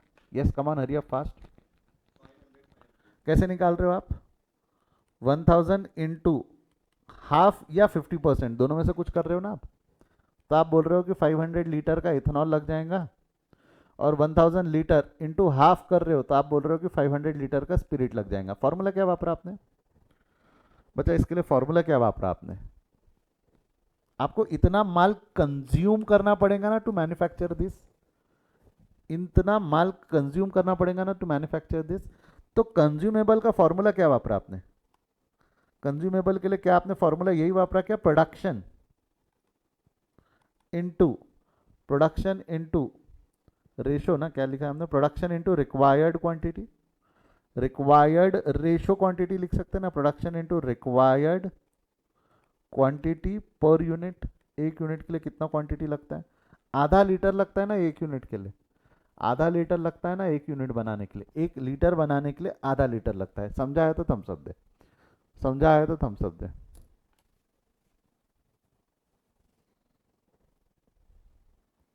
सुचित, तो वो फॉर्मूला हमने यहाँ पर बात किया है, वो फॉर्मूले की हमने यहाँ पर बात की है कि भाई रॉ मटेरियल कंज्यूम अगर निकालना है, कंज्यूमेबल्स अगर निकालना है कि तूने कितना कंज्यूम करना है, तो production into required quantity per unit करो तो तेरे को टोटल कंजम्पशन पता चलता है, तेरे को टोटल कंजम्पशन पता चलता है, ठीक है। आगे बढ़े यहाँ से, आगे बढ़े यहाँ से, ठीक है। अब इसके बाद में तेरा जो लेबर आवर्स है, लेबर आवर्स पे हम ज़्यादा बात करेंगे जब हम कैलकुलेशंस करेंगे चैप्टर में। बट लेबर आवर का सिंपल है, तेरे को अगर पता है कि टोटल रिक्वायर्ड आर कितना है, अगेन रिक्वायर्ड आर्स कैसे निकालोगे? रिक्वायर्ड आर कैसे निकालोगे? फॉर्मूला सिंपल है, जितना भी माल तेरे को प्रोड्यूस करना है प्रोडक्शन के लिए into required quantity per unit, यही सेम फॉर्मूला, यही सेम फॉर्मूला। क्यों सर सेम फॉर्मूला क्यों? मेरे को एक चीज़ बता, 1 लीटर सैनिटाइजर बनाने के लिए, 1 लीटर सैनिटाइजर बनाने के लिए 2 घंटे लगते हैं। 1 लीटर सैनिटाइजर बनाने के लिए 2 घंटे लगते हैं। तो मेरे को एक चीज़ बता, 1000 लीटर सैनिटाइजर बनाने के लिए कितने घंटे लगेंगे? क्या करेंगे तू? 1000 लीटर सैनिटाइजर बनाने के लिए कितने घंटे लगते हैं? You are going to do simple this ना, 1000 इंटू 2 आवर्स। ए बाबू, 1 लीटर बनाने को 2 घंटे लगते हैं, 1 लीटर बनाने को 2 घंटे लगते, तो 1000 लीटर को कितना क्रॉस मल्टीप्लीकेशन हो जाएगा ना, 1000 इंटू 2 डिवाइडेड बाई 1, यानी कि required production into required quantity per unit, production into required quantity या required hours per unit. Yes or no? Yes sir, अलग ही मस्ती में आ गया तू। रिक्वायर्ड आर्स, यानी रिक्वायर्ड आर्स लिखेंगे यहाँ पे, रिक्वायर्ड आर्स पर यूनिट, ठीक है। आई होप क्लियर है। Yes or no? ये तेरा आर्स में आ गया, ये काय में आ गया? तेरा आर्स में। और यही अगर तेरे को रुपीज में निकालना है, यही यदि अगर तेरे को रुपीज में निकालना है, रुपीज। अच्छा मेरे को एक चीज़ बताओ, लेबर ओपनिंग क्लोजिंग रहते हैं क्या? लेबर में ओपनिंग क्लोजिंग रहते हैं क्या? अभी मैं चकलस कर रहा हूँ, सॉरी वारी बोल रहा पीयूष, टेंशन मत ले। खोलो, जितना जल्दी खोलोगे आप ज़्यादा बोलना चालू करोगे, टेंशन नहीं लेना बड़ा भाई, जो बोलना है बोलने का, ठीक है। सॉरी वारी बोल रहा, ठीक है। हाँ जी, मैं क्या बोल रहा हूँ, मैं क्या बोल रहा हूँ, जवाब दे, मैं क्या बोल रहा हूँ। लेबर में ओपनिंग क्लोजिंग रहता हूँ क्या, आर्स में ओपनिंग क्लोजिंग रहता हूँ, पिछले साल के इतने घंटे बच गए, इस साल के इतने घंटे मेरे को स्पेयर में रखना है। ये आर्स जो है वो सर्विस है ना, सर्विस का तो ओपनिंग क्लोजिंग स्टॉक मेंटेन करता है क्या, नहीं। तो उसमें लेबर परचेज कुछ नहीं निकलता। तेरा कंज्यूम लेबर आर्स कितने लगने वाले वो निकल सकता है, कंजम्पशन ऑफ लेबर आर निकल सकता है, बट परचेज नहीं निकलेगा। अब तेरे को अगर इन रुपीज निकालना है, रुपीज निकालना है तो क्या करेंगे, रुपीज निकालना है तो क्या करेंगे, आर्स रिक्वायर्ड जो आपने ऊपर निकाला, या रिक्वायर्ड आर्स, रिक्वायर्ड आर्स को multiplied by cost per hour कर देंगे तो क्या ये रुपीज में आ जाएगा। सेम ऐसा, कितना लगा मल्टीप्लाइड बाय एक घंटे के कितने पैसे दे रहे हैं हम, कितना लगा मल्टीप्लाइड बाय एक घंटे के कितने पैसे दे रहे हैं, तो वो रुपीज में आ जाएगा कि नहीं आ जाएगा। क्या वो रुपीज में आ जाएगा कि नहीं आ जाएगा। समझाया तो एक बार थम्सअप दे दे, समझाया तो एक बार थम्सअप दे दे। क्लियर है क्या सभी को। तो ये कुछ फॉर्मूले हैं जिसके लॉजिक मैंने अभी बता दिए, जब हम क्वेश्चंस में पढ़ेंगे तो और अच्छे से समझेंगे। एक्सपेंसेस में दोनों लग सकते हैं, एक्सपेंसेस अगर रॉ मटेरियल का होगा तो रॉ मटेरियल वाले फार्मूले लग जाएंगे, अगर वो लेबर का होगा तो लेबर वाले फार्मूले लग जाएंगे, ठीक है। प्लांट यूटिलाइजेशन हमारे बहुत ज़्यादा डिटेल में है नहीं यहाँ पे, तो उस पर हम बाद में जब क्वेश्चन में आएगा तब बात कर लेंगे। ये हम मैंने बताया, ये ऑलरेडी कवर्ड आपका एफएम में, ये कंसेप्ट आपका ऑलरेडी कहाँ कवर होता है, आपका एफएम में। ख़त्म, चैप्टर हमारा 80% ख़त्म हो चुका है। बच्चे लोग ये फॉर्मूले के लॉजिक पे कंसंट्रेट नहीं करते, इसलिए गड़बड़ करते। अब इसी को यूज़ करके हमने अलग अलग प्रकार के बजट्स बनाने, इन्हीं चीज़ों को यूज़ कर करके हमने अलग अलग प्रकार के बजट्स बनाना है। क्लियर है क्या। कैसे करेंगे क्या करेंगे मैं समझाऊंगा, कैसे करेंगे क्या करेंगे मैं समझाऊंगा। बट ये छोटा सा एक चार्ट आप आपके कॉपी में बना लो। मैं जूम कर देता हूँ, ठीक है, इसको मैं जूम कर देता हूँ, ये ले, ठीक है, इतना ठीक है, ये विजिबल है अभी। बैठ जाओ, इसको लिख लो फटाफट। फंक्शन बजट के बारे में हमने पढ़ा है अभी।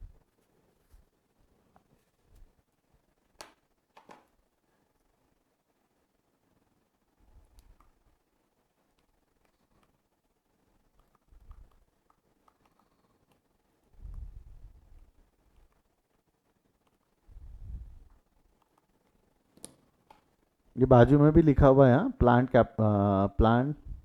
कैपेसिटी और कैश, तो उतनी जगह छोड़ देना थोड़ी सी, 2 इंच की।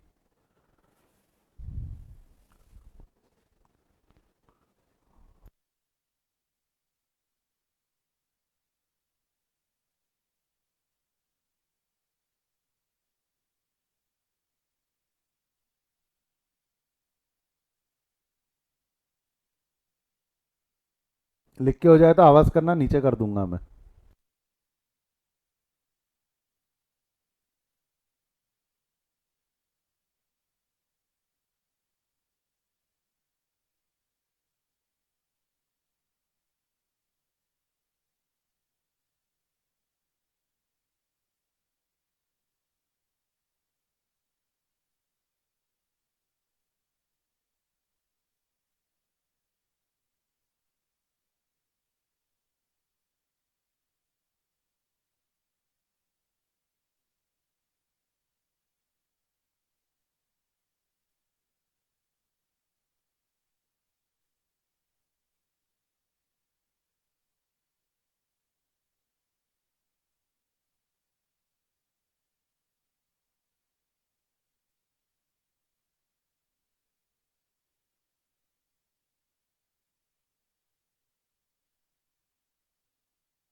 हो गया लिख के? फॉर्मूले हो गए सारे लिख के, ये वाले 3 इसके और 2 मटेरियल के, सॉरी 2 लेबर के।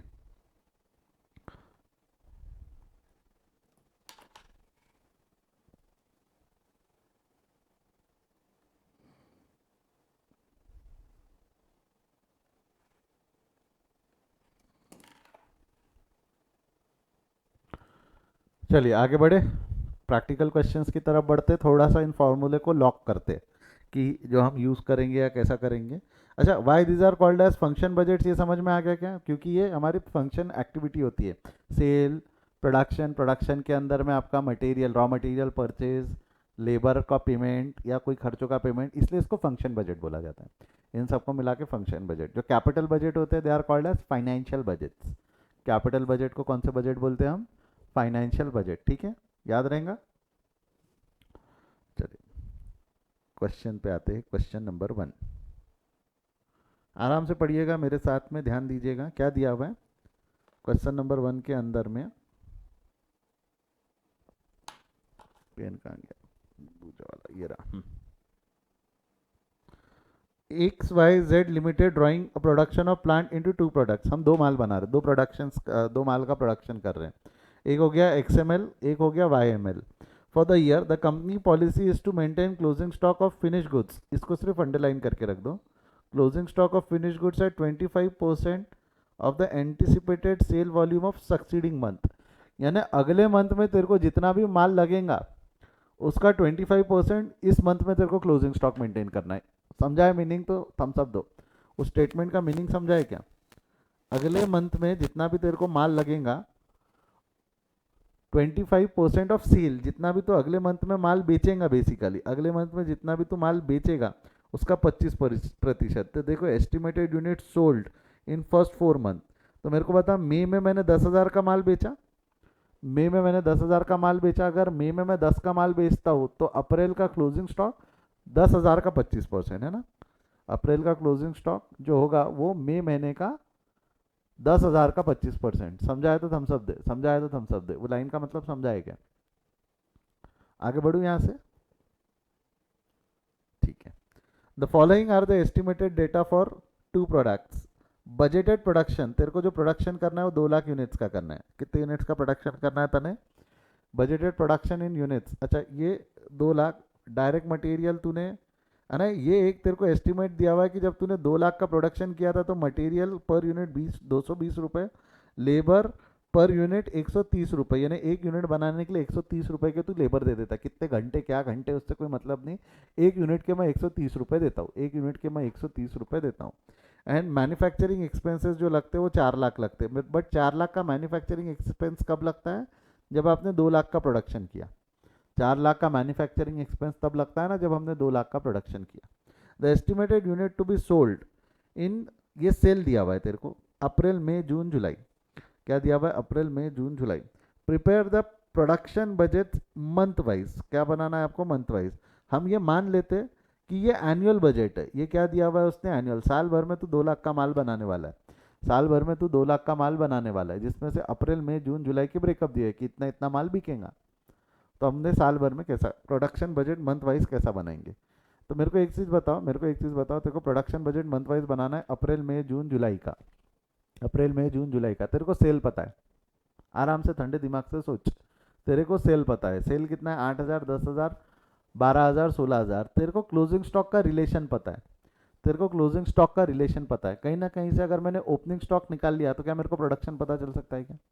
कहीं ना कहीं से अगर मैंने ओपनिंग स्टॉक निकाल लिया तो मेरे को प्रोडक्शन पता चल सकता है क्या? हाँ या ना में जवाब दे, यस और नो में जवाब दे। क्लियर है क्या सभी को? अब ज़रा मैं क्या बोल रहा हूँ प्लीज़ उस चीज़ पे ध्यान देना। अब जो मैं क्या बोल रहा हूँ ध्यान देना। जैसा अगर हम फॉर्मूला यूज़ करना चाहते हैं, यदि हम फॉर्मूला यूज़ करना चाहते हैं यहाँ, तो हम ये यूज़ कर सकते हैं क्या? खुल रहा है, ठीक है। हमारे को प्रोडक्शन बजट बोला है उसने, सबसे पहले पॉइंट में उसने प्रोडक्शन बजट ही बनाने बोला है हमको। प्रोडक्शन बजट मंथ वाइज और production cost budget for first quarter. Cost budget यानी पैसा कितना, यानी प्रोडक्शन इन यूनिट्स पूछ रहा है, फिर रुपीज़ पूछ रहा है। तो अगर हमको यहाँ पे प्रोडक्शन बजट इन इसमें चाहिए, यूनिट्स में चाहिए, तो पहले मैं इसका बना लेता हूँ। किसका? यक्स, यक्स यम यल। यक्स यम यल। मंथ्स क्या क्या है आपके? अप्रैल, मई, जून एंड टोटल। जुलाई का हम नहीं बना सकते, क्यों नहीं बना सकते वो समझेंगे आपको बाद में। अप्रैल मई जून, अप्रैल मई जून, ठीक है। अब ज़रा ध्यान देना, अब ज़रा ये ध्यान देना। फॉर्मूला क्या है बच्चा? Formula is, formula goes like this. बच्चा बोल, फॉर्मूला क्या है? सेल्स, ओहो,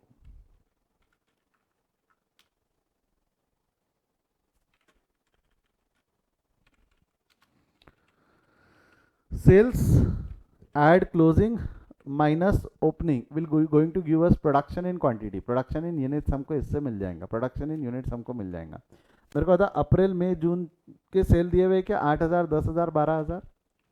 लिख दूँ यहाँ पे 8,000 अप्रैल का है, कहाँ गया भाई? हाँ, 8,000, 10,000, 12,000। क्लियर है, हाँ या ना? क्लियर है तो एक बार थम्स अप दे दें, क्लियर है तो थम्स अप दे दें। हम फर्स्ट क्वार्टर का ही कैलकुलेशन कर रहे हैं, हम इसलिए 3 महीने लिए। हम फर्स्ट क्वार्टर का ही कैलकुलेशन पूछा इसलिए मैंने 3 महीने लिया, ये समझा है? ठीक है सर। जुलाई क्यों नहीं लिए? क्योंकि हमको उसने जुलाई का पूछा भी नहीं है, उसने हमको जुलाई का पूछा भी नहीं है, इसलिए हमने जुलाई नहीं लिया। तो अप्रैल मई जून फर्स्ट क्वार्टर हो गया। क्वार्टर में कितने महीने होते हैं? क्वार्टर में कितने महीने होते हैं बेटा? एक बार जवाब दे। क्वार्टर में 3 ही महीने होते हैं ना, तो मैंने अप्रैल मई जून का कैलकुलेशन करना है। अप्रैल मई जून और उस क्वार्टर का टोटल, फर्स्ट क्वार्टर, ठीक है। अब क्लोजिंग स्टॉक कैसे निकालूंगा मैं? Closing stock, yes, closing stock कैसे निकालेंगे? क्लोजिंग स्टॉक के लिए रिलेशन दिया हुआ है ना। Closing stock of finish goods is at 25% of anticipated sale of next month. Anticipated sale of next month का 25%। तो आपको नहीं लगता 10,000 का 25% इस मंथ का क्लोजिंग स्टॉक हो जाएगा? यस और नो में जवाब दे। 10,000 का 25%, 10,000 का 25% इस मंथ का क्लोजिंग स्टॉक हो जाएगा, हाँ या ना में जवाब दे।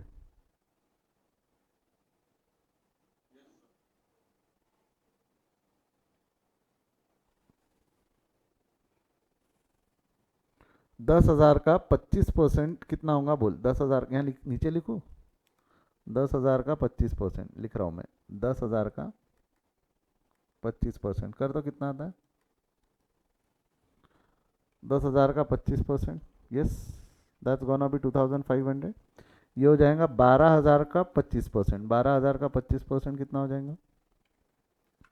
12,000 का 25% हो जाएगा 3,000। बॉडी में गया है तो थम्सअप दे दे, बॉडी में गया है तो थम्सअप दे दे। अब मेरे को एक चीज़ बताओ, जून का क्लोजिंग स्टॉक कैसे निकालूं? जून का क्लोजिंग स्टॉक कैसे निकालूं? जून का क्लोजिंग स्टॉक निकालना है तो जुलाई के सेल का 25% लेना पड़ेगा। जुलाई के सेल का 25% लेना पड़ेगा। और जुलाई का सेल हमको दिया हुआ है क्या? क्या जुलाई का सेल हमको दिया हुआ है क्या? दिया हुआ है ना। तो यहाँ लिख दूँ 16,000 का 25%। 16,000 का 25% बॉडी में गया है तो थम्सअप दे दे, बॉडी में गया है तो थम्सअप दे दे। 16,000 का 25%। क्लियर है? यहाँ तक कोई दिक्कत नहीं है? आगे बढ़ा लूँ ये डिस्कशन? चलिए आगे बढ़ते हुए, आगे बढ़ते हुए अब मैं आपसे क्या पूछ रहा हूँ, मैं आपसे क्या पूछ रहा हूँ, ओपनिंग स्टॉक कैसे निकलेगा? Can anyone help me with that? Opening stock कैसे निकलेगा? कोई भी मेरी मदद कर सकता है ओपनिंग स्टॉक के लिए?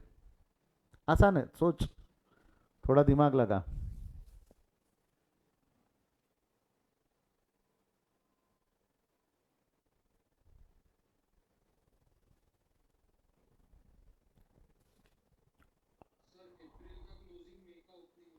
यस, यस, इसी का तो मैं इंतजार कर रहा था।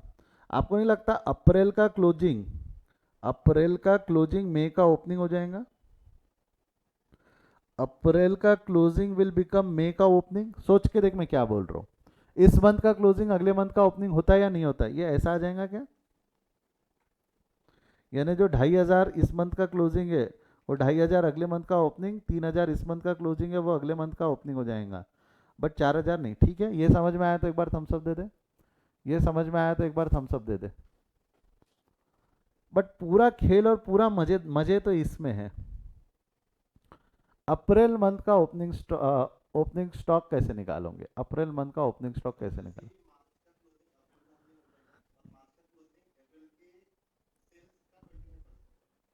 ओके ठीक है, 2 मिनट शांत रहे, 2 मिनट शांत रहे। बाकी समझा क्या सुचित ने क्या बोला? नहीं समझा तो एक बार चैट में नो लिख दो। सुचित को समझ गया क्या है, बाकियों को समझा क्या उसने क्या बोला? पटपट पटपट पटपट बोल के चला गया वो, एक्चुअली समझा ना? मेरे को एक चीज बता, मेरे को एक चीज बता, इन केस एक मिनट, पेन हरे कलर का लेने दो मेरे को। इन केस मेरे को अप्रैल का सेल पता है, तो अगर मैं यहाँ चाहता तो मैं मार्च का क्लोजिंग स्टॉक निकाल सकता था क्या? कैसा? 8,000 का 25%, यानी इसका क्लोजिंग स्टॉक मेरा 2,000 रुपये आता, हाँ या ना? क्या मेरा मार्च महीने का क्लोजिंग स्टॉक 2,000 रुपये आता? ये समझाए तो तुम सब दे। मैं मार्च निकालना नहीं है, बट अगर चाहता तो निकाल सकता था ना। और अगर मार्च का क्लोजिंग स्टॉक 2,000 है तो डोंट यू थिंक अप्रैल का ओपनिंग स्टॉक भी 2,000 हो जाता? फिर अप्रैल का ओपनिंग स्टॉक भी 2,000 हो जाता। मतलब मैंने 2,000 का कैलकुलेशन कैसा किया है? 8,000 का 25%, अगर मैं ऐसा बोलूँ तो मैं गलत हूँ क्या? 8,000 का 25% यदि मैं ऐसा बोलूँ तो मैं गलत हूँ क्या? समझा है तो थम्सअप दो। 2,000 रुपये आता है 8,000 का। देखा जाए तो आप देखोगे तो जो ओपनिंग स्टॉक्स है, जितने भी आपके ओपनिंग स्टॉक है, वो करंट ईयर के सेल के 25% है। जितने भी आपके ओपनिंग स्टॉक है वो करंट मंथ के सेल के 25% है। 10,000 का 25% 2,500, फिर 2,500।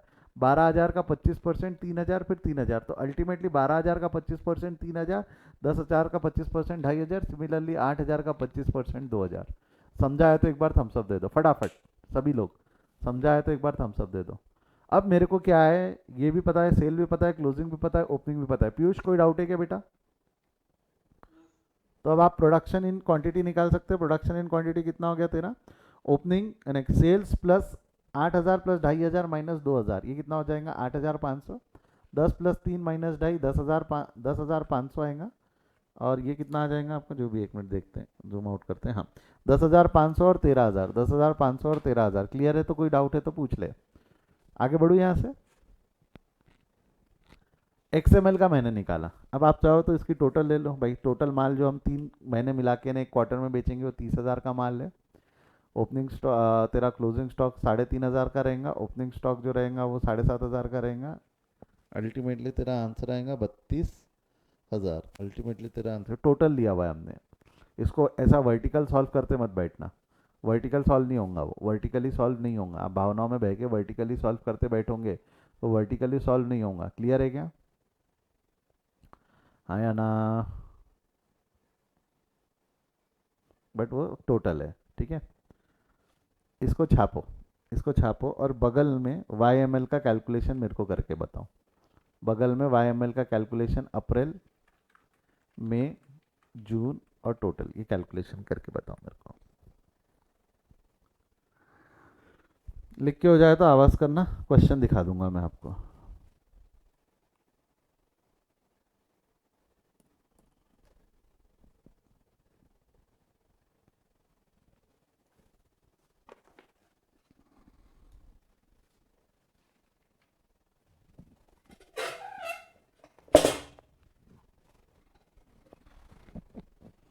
जूम कर दूँ थोड़ा?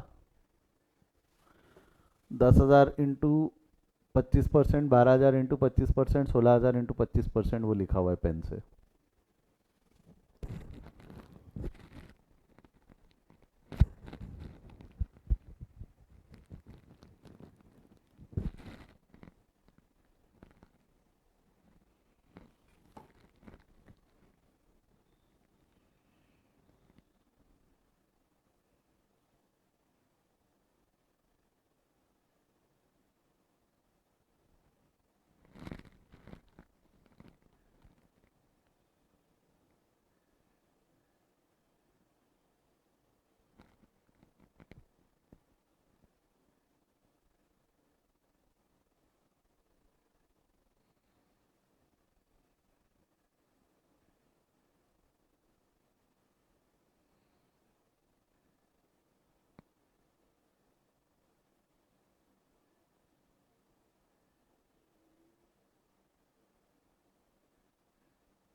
Syllabus chart.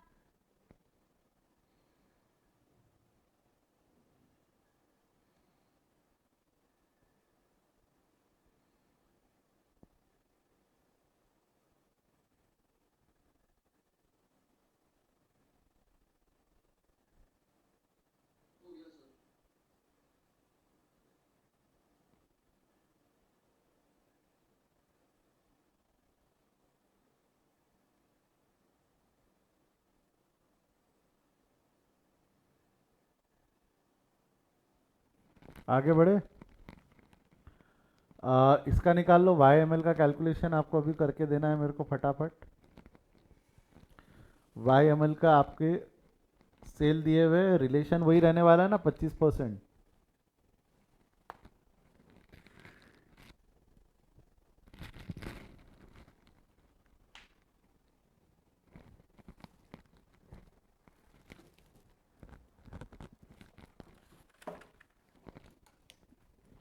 ये क्वेश्चन मई 2015 में पूछा हुआ है आपके एग्जाम में, मई 2015 में।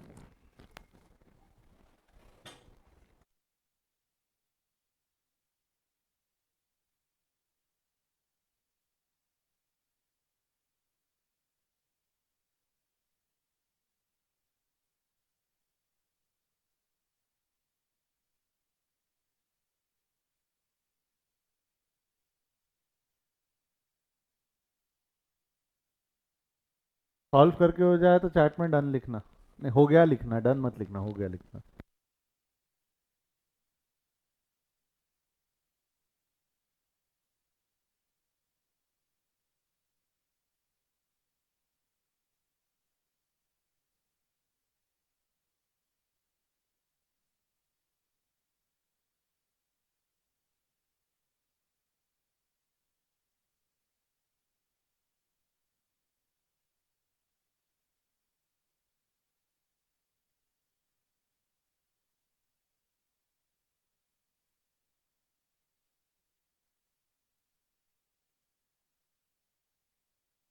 एक बच्चे का हो गया है, वाई एम एल का कैलकुलेशन करने लगा है बट्टा मैंने। Y M L, Y M L एक ही का हुआ है, बाकी थोड़ा जल्दी करो।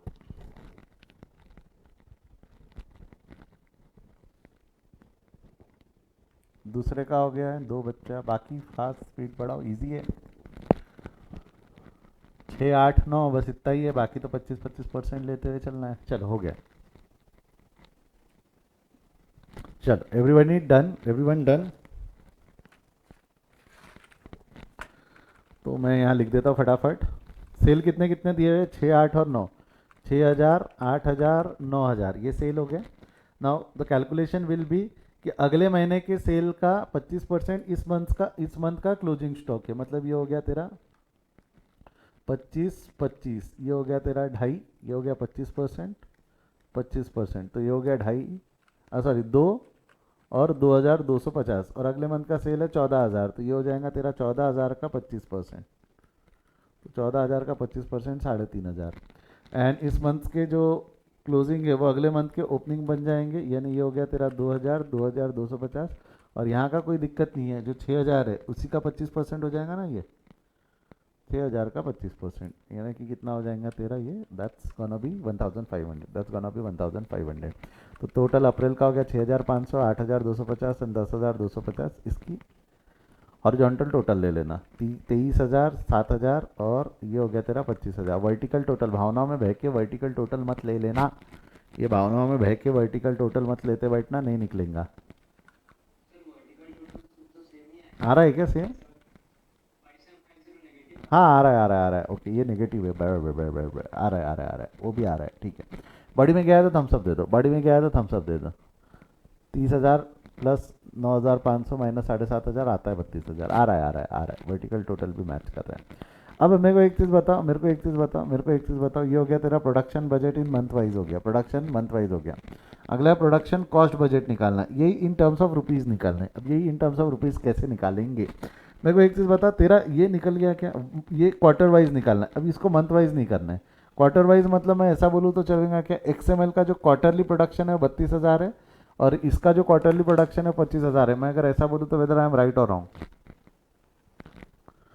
XY का क्वार्टरली प्रोडक्शन 32,000 है। अगर मैं ऐसा बोलूँ तो चलेगा क्या? हमने महीने भर में एक क्वार्टर में यानी 3 महीने में 32,000 का माल बनाया।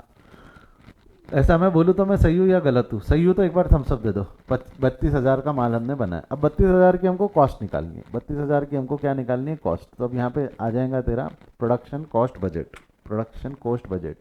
प्रोडक्शन कॉस्ट बजट में particular product XML, particular product XML, उसका कैलकुलेशन, उसका अमाउंट। अब आ जा, मेरे को एक चीज़ बता, माल बनाने के लिए क्या क्या लग रहा है? नहीं, प्रोडक्शन करने के लिए तेरे को डायरेक्ट मटेरियल लग रहे हैं, डायरेक्ट लेबर लग रहे हैं और मैन्युफैक्चरिंग ओवरहेड्स लग रहे हैं। ये सब मिला के तेरा टोटल एक्सपेंडिचर मिल जाएगा। हाँ या ना में जवाब दे। हाँ या ना में जवाब दे। ठीक है, तेरे को XML के कितना कितना माल प्रोड्यूस करना है? 32,000 का क्वांटिटी प्रोड्यूस करना है। XML का हमको 32,000 का क्वांटिटी प्रोड्यूस करना है। अब मेरे को एक चीज़ बता, मटेरियल पर यूनिट तेरे को 220 रुपये लग रहे हैं। मटेरियल पर यूनिट 220 रुपये लग रहे हैं, तो कितना हो जाएगा? 32,000 का 220, 32,000 यूनिट्स इंटू ₹220, तो कितना हो गया तेरा? 70,40,000। ये सही है या गलत है? मेरे को एक बार यूनिट्स पता है, units multiplied by cost per unit कर लूंगा तो रुपीज़ में मिल जाता है ना। यूनिट्स कंज्यूमेबल्स या परचेज, कंज्यूमेबल या परचेज को multiplied by cost per unit कर दो तो हमारे को टोटल मिलता है कि नहीं मिलता है? यस और नो में जवाब दे। नेक्स्ट सर, आपने ये वाला तो फार्मूला कहीं वापरा ही दिखता ही नहीं है। अरे ये वापरा ना, यही फार्मूला वापरते हुए हमने प्रोडक्शन निकाला ना, कंज्यूमेबल ओपनिंग प्लस परचेज। ठीक है, ये वाले दो फार्मूले फिलहाल अभी हमने कहीं वापरे नहीं क्योंकि रॉ मटेरियल का ओपनिंग और क्लोजिंग दिया हुआ नहीं है। ये वाले दो फार्मूले हमने कहीं वापरे नहीं है क्योंकि रॉ मटेरियल का ओपनिंग एंड क्लोजिंग दिया हुआ नहीं है। समझा क्या? ये वाले जो दो फार्मूले हमने वापरे नहीं क्योंकि रॉ मटेरियल का ओपनिंग एंड क्लोजिंग दिया हुआ नहीं है। जब दिया रहेगा तो ये दो फार्मूले भी वापरने पड़ेंगे। अभी हमने सिर्फ ये वाला फार्मूला वापरा, sale plus closing minus opening निकाला, उससे हमने प्रोडक्शन निकाल लिया। हम मान रहे हैं जितना हम प्रोड्यूस कर रहे हैं उतना ही रॉ मटेरियल मेंटेन कर रहे हैं। रॉ मटेरियल का ओपनिंग क्लोजिंग नहीं है। ये जो ओपनिंग क्लोजिंग था ये फिनिश गुड्स का था। नहीं तो एक कैलकुलेशन रॉ मटेरियल कंज्यूमेबल्स का भी आता है, एक कैलकुलेशन रॉ मटेरियल कंज्यूमेबल्स का भी आएगा। ठीक है, डायरेक्ट लेबर कितने लगने वाले हैं? डायरेक्ट लेबर की कॉस्ट कितनी दी हुई है उसने? पर यूनिट कॉस्ट दे दी ना, 130 रुपये। तो 32,000 इंटू 130, ये कितना हो गया? 41,60,000। 41,60,000। और मैन्युफैक्चरिंग ओवरहेड्स, बेटा एक चीज़ रिलेशन समझने की कोशिश करना। मैन्युफैक्चरिंग ओवरहेड्स जब तेरे को लगता है, मैन्युफैक्चरिंग ओवरहेड्स के साथ में क्या है? 4 लाख रुपए लगते हैं जब तेरे 2 लाख रुपए की क्वांटिटी है। 4 लाख रुपए लगते हैं जब तेरे 2 लाख की क्वांटिटी है। तो अभी तेरी क्वांटिटी 2 लाख है कि तेरी क्वांटिटी 32,000 है? तेरी क्वांटिटी 32,000 है, बोल हाँ या ना। तो 32,000 के लिए कितना क्या करेगा तू? क्या करेगा बोल? 4 lakh into 32,000 divided by 2 lakh. क्या 4 lakh into 32,000 divided by 2 lakh? बोल यस और नो। समझाए तो थम्स अप दे। 4 लाख रुपए लगते जब तेरी क्वांटिटी 2 लाख है। 4 लाख रुपए लगते जब तेरी क्वांटिटी 2 लाख है। अब 32,000 है तो कम लगेगा ना खर्चा, ये तो साल भर का बजट है तेरा। तो कितना हो जाएगा तेरा? 4 lakh divided by 2 lakh. 4 lakh divided by 2 lakh, इससे पर यूनिट मिल जाएगा मल्टीप्लाइड बाय 32,000। अल्टीमेटली मैंने फॉर्मूला अभी भी वही वापरा हूँ।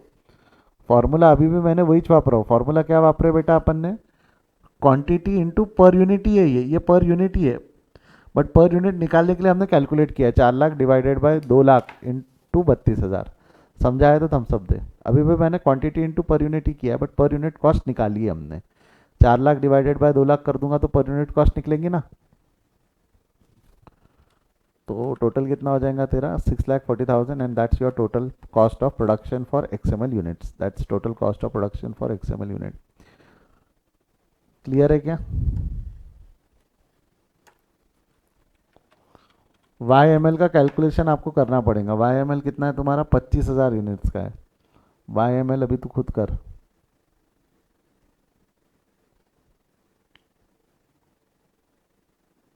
YML 25,000 यूनिट का कैलकुलेशन खुद कर। पहले ये छाप ले, पहले इसको फटाफट छाप ले।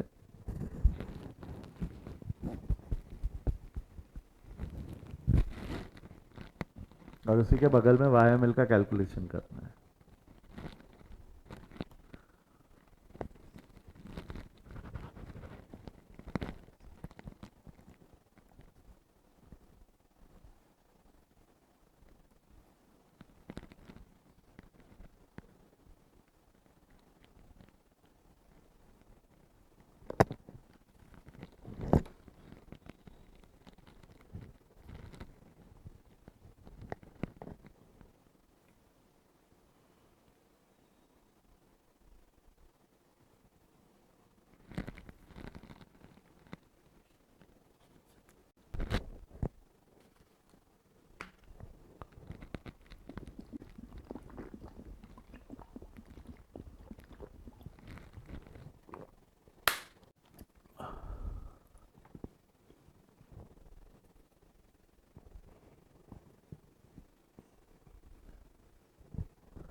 वाई एम एल दिखा दूँ, वाई एम एल का कैलकुलेशन करते हो। वाई एम एल के रेट दिए हुए 280, 120 और 5 लाख का खर्चा लगता है 150 के लिए।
हो गया तो चैट में एक बार डन लिख देना।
हो गया है बेटा, लिख के कैलकुलेट कर लिया है।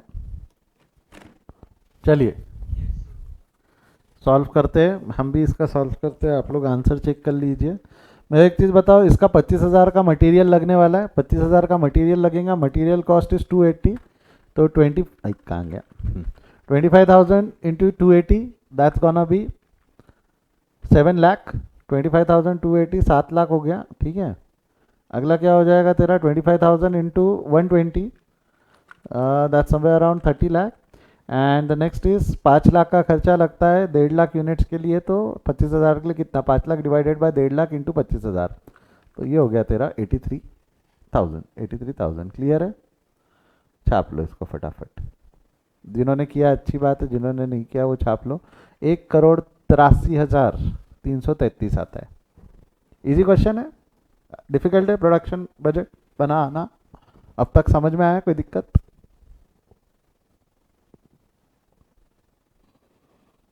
समझाया तो थम्स अप दे दो फटाफट, समझाया तो थम्स अप दे दो। हाँ जी, लिख के हो गया। अगले क्वेश्चन की तरफ बढ़े, ठीक है। अगला क्वेश्चन ध्यान से देखना। P limited produced and markets very popular product called P. The company is interested in presenting its budget for the second quarter for the year. Second quarter का बनाना है. The following information is made available. It expect to sell 50,000 bags. ये 50,000 bags of P during the second quarter at a selling price of 9 पर bag. देखो selling price दी हुई है, देखो selling quantity भी दी हुई है। Each bag of P required 2.5। अब आपको नहीं लगता कंजम्पशन रिक्वायरमेंट दिया हुआ, रिक्वायरमेंट केजी, ईच बैग वो भी, हाँ, each bag require 2.5 kg of raw material Q and 7.5 kg of raw material R. तो देखो यहाँ पे रिक्वायर्ड क्वांटिटी दी हुई है, तब ये वाले फॉर्मूले यूज होंगे ना रिक्वायर्ड क्वांटिटी के लिए कि भाई तेरे को ये निकालना है कि कंज्यूमेबल्स कितने, ठीक है। कॉस्ट क्यूज कॉस्ट रुपीज 1.2 पर केजी, आर कॉस्ट इज 20 पैसा पर KG and empty bag cost is 80 पैसा पर केजी। एम्प्टी बैग की भी कॉस्ट लगेंगी, एम्प्टी बैग की भी कॉस्ट लगेंगी ना। It requires 9 minute of direct labour time to produce and fill 1 bag of P. Labour cost is 5 per our, ये इंपॉर्टेंट है, इस पे हम चर्चा करते हैं। वेरिएबल मैन्युफैक्चरिंग एक्सपेंसेस आर 0.45 पर बैग, फिक्स्ड कॉस्ट इज 30,000 पर क्वार्टर, ठीक है। Variable selling overhead is 5% of sale and fixed admin selling expenses 25,000 per quarter. पूछा क्या है? Stock levels are planned as follow quarterly. Beginning of the quarter में P का दिया हुआ है, क्यू का दिया हुआ है, आर का दिया हुआ है। तो तेरे को नहीं लगता पी का दिया हुआ है तो ये फिनिश गुड्स हो गया, इससे तेरे को ओपनिंग पता है, तेरे को क्लोजिंग पता है, तेरे को सेल पता है, तो क्या इससे तू प्रोडक्शन निकाल सकता है? क्या इससे तू प्रोडक्शन निकाल सकता है? प्रोडक्शन की मदद से, क्या प्रोडक्शन की मदद से तू कंज्यूमेबल निकाल सकता है? और कंज्यूमेबल की मदद से तू ओपनिंग क्लोजिंग यूज करके परचेजेस निकाल सकता है, और परचेजेस की मदद से कॉस्ट ऑफ परचेज निकाल सकते हैं। समझ में आएगा क्या क्या? देख इसने पूछा क्या क्या, production budget of the quarter. अब ये प्रोडक्शन बजट जो बनेगा ये तेरा काय में बनेगा? क्वांटिटी में बन जाएगा, ठीक है। उसके बाद में raw material purchased during the year, purchase budget निकालना है तेरे को, परचेज बजट निकालना है। परचेज बजट कैसा? कंज्यूमेबल, कंज्यूमेबल में ओपनिंग क्लोजिंग एडजस्ट करेंगे तो परचेज बजट निकलेगा। And compute the variable cost to produce 1 bag. देखो यहाँ भर भर के वेरिएबल कॉस्ट दिया हुआ था, एक एक यूनिट का वेरिएबल मैन्युफैक्चरिंग ओवरहेड, एडमिन का 5% ये वेरिएबल हो गया। उसके अलावा जो ये लगने वाला लेबर आर और मटेरियल कॉस्ट ये भी तो वेरिएबल ही है ना। अगला क्या हो गया? उसके बाद में prepare statement of budget net income for the quarter and show both per unit and total cost database. ये फाइनल आंसर यहाँ पे आपको लिखना है, ये फाइनल आंसर यहाँ पे आपको लिखना है। मैं सॉल्व करता हूँ, पहला क्वेश्चन है, मैं सॉल्व करता हूँ, ध्यान दो। ऐसा इतना बड़ा क्वेश्चन हमारा पहला पहला आया हुआ है तो मेरे साथ सॉल्व करना। अब आप लोग मेरे साथ लिखोगे, ठीक है, कॉस्टिंग में आप मेरे साथ लिखते चलेंगे। Ready? Ready with your pen and copy? Come on, shall we बोल बच्चा, यस और नो। सभी लोग अपने कॉपी पेन के साथ में रेडी है क्या? मैं शुरू करूँ लिखना? ठीक है, ध्यान दे, चल मेरे साथ मुंडी उंडी झटको, स्ट्रेट बैठो। सबसे पहले क्या करोगे? सबसे पहले what you gonna do is, heading दे देना। सबसे पहला कैलकुलेशन तेरे को क्या करने के लिए बोला हुआ है उसने? Production budget for the quarter. तो production budget for product P in bags, हम रुपीस में नहीं निकाल रहे, हम इन टर्म्स ऑफ क्वांटिटी निकाल रहे। सिंपल फॉर्मूला क्या है? फॉर्मूला क्या है इसका? प्रोडक्शन का फॉर्मूला क्या होता है? बच्चा जवाब दे तो मेरे को फॉर्मूला बताएगा प्रोडक्शन का। प्रोडक्शन इज इक्वल टू हाँ, sale plus closing minus opening. Sale तेरा ऊपर में दिया हुआ है, कितना क्वांटिटी माल बेच रहे हैं हम? 50,000 बैग्स, तो ये हो गया 50,000 प्लस क्लोजिंग कितना है?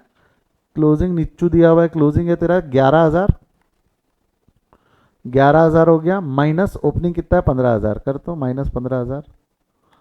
तेरा कितने बैग्स का प्रोडक्शन होने वाला है? प्रोडक्शन इन क्वांटिटी निकल जाएगा। प्रोडक्शन इन क्वांटिटी कितना हो जाएगा बच्चा? जवाब दे।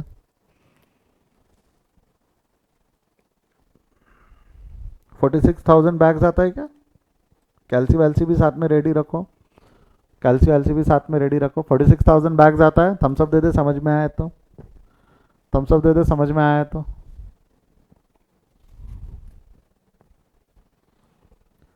ये हो गया तेरा production budget for the quarter, production budget for the quarter. Next देखो, रॉ मटेरियल का टेक्निकली परचेज बजट बनाना है, रॉ मटेरियल परचेज बजट बनाना है क्यू और आर का, ठीक है।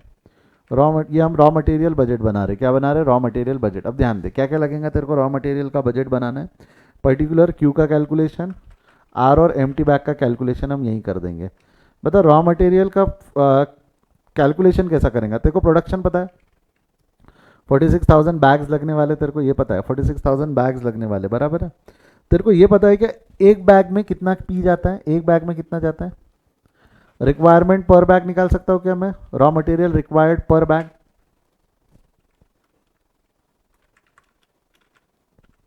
रॉ मटेरियल रिक्वायर्ड पर बैग, इसको कितना लगेगा? क्यू कितना लगता है?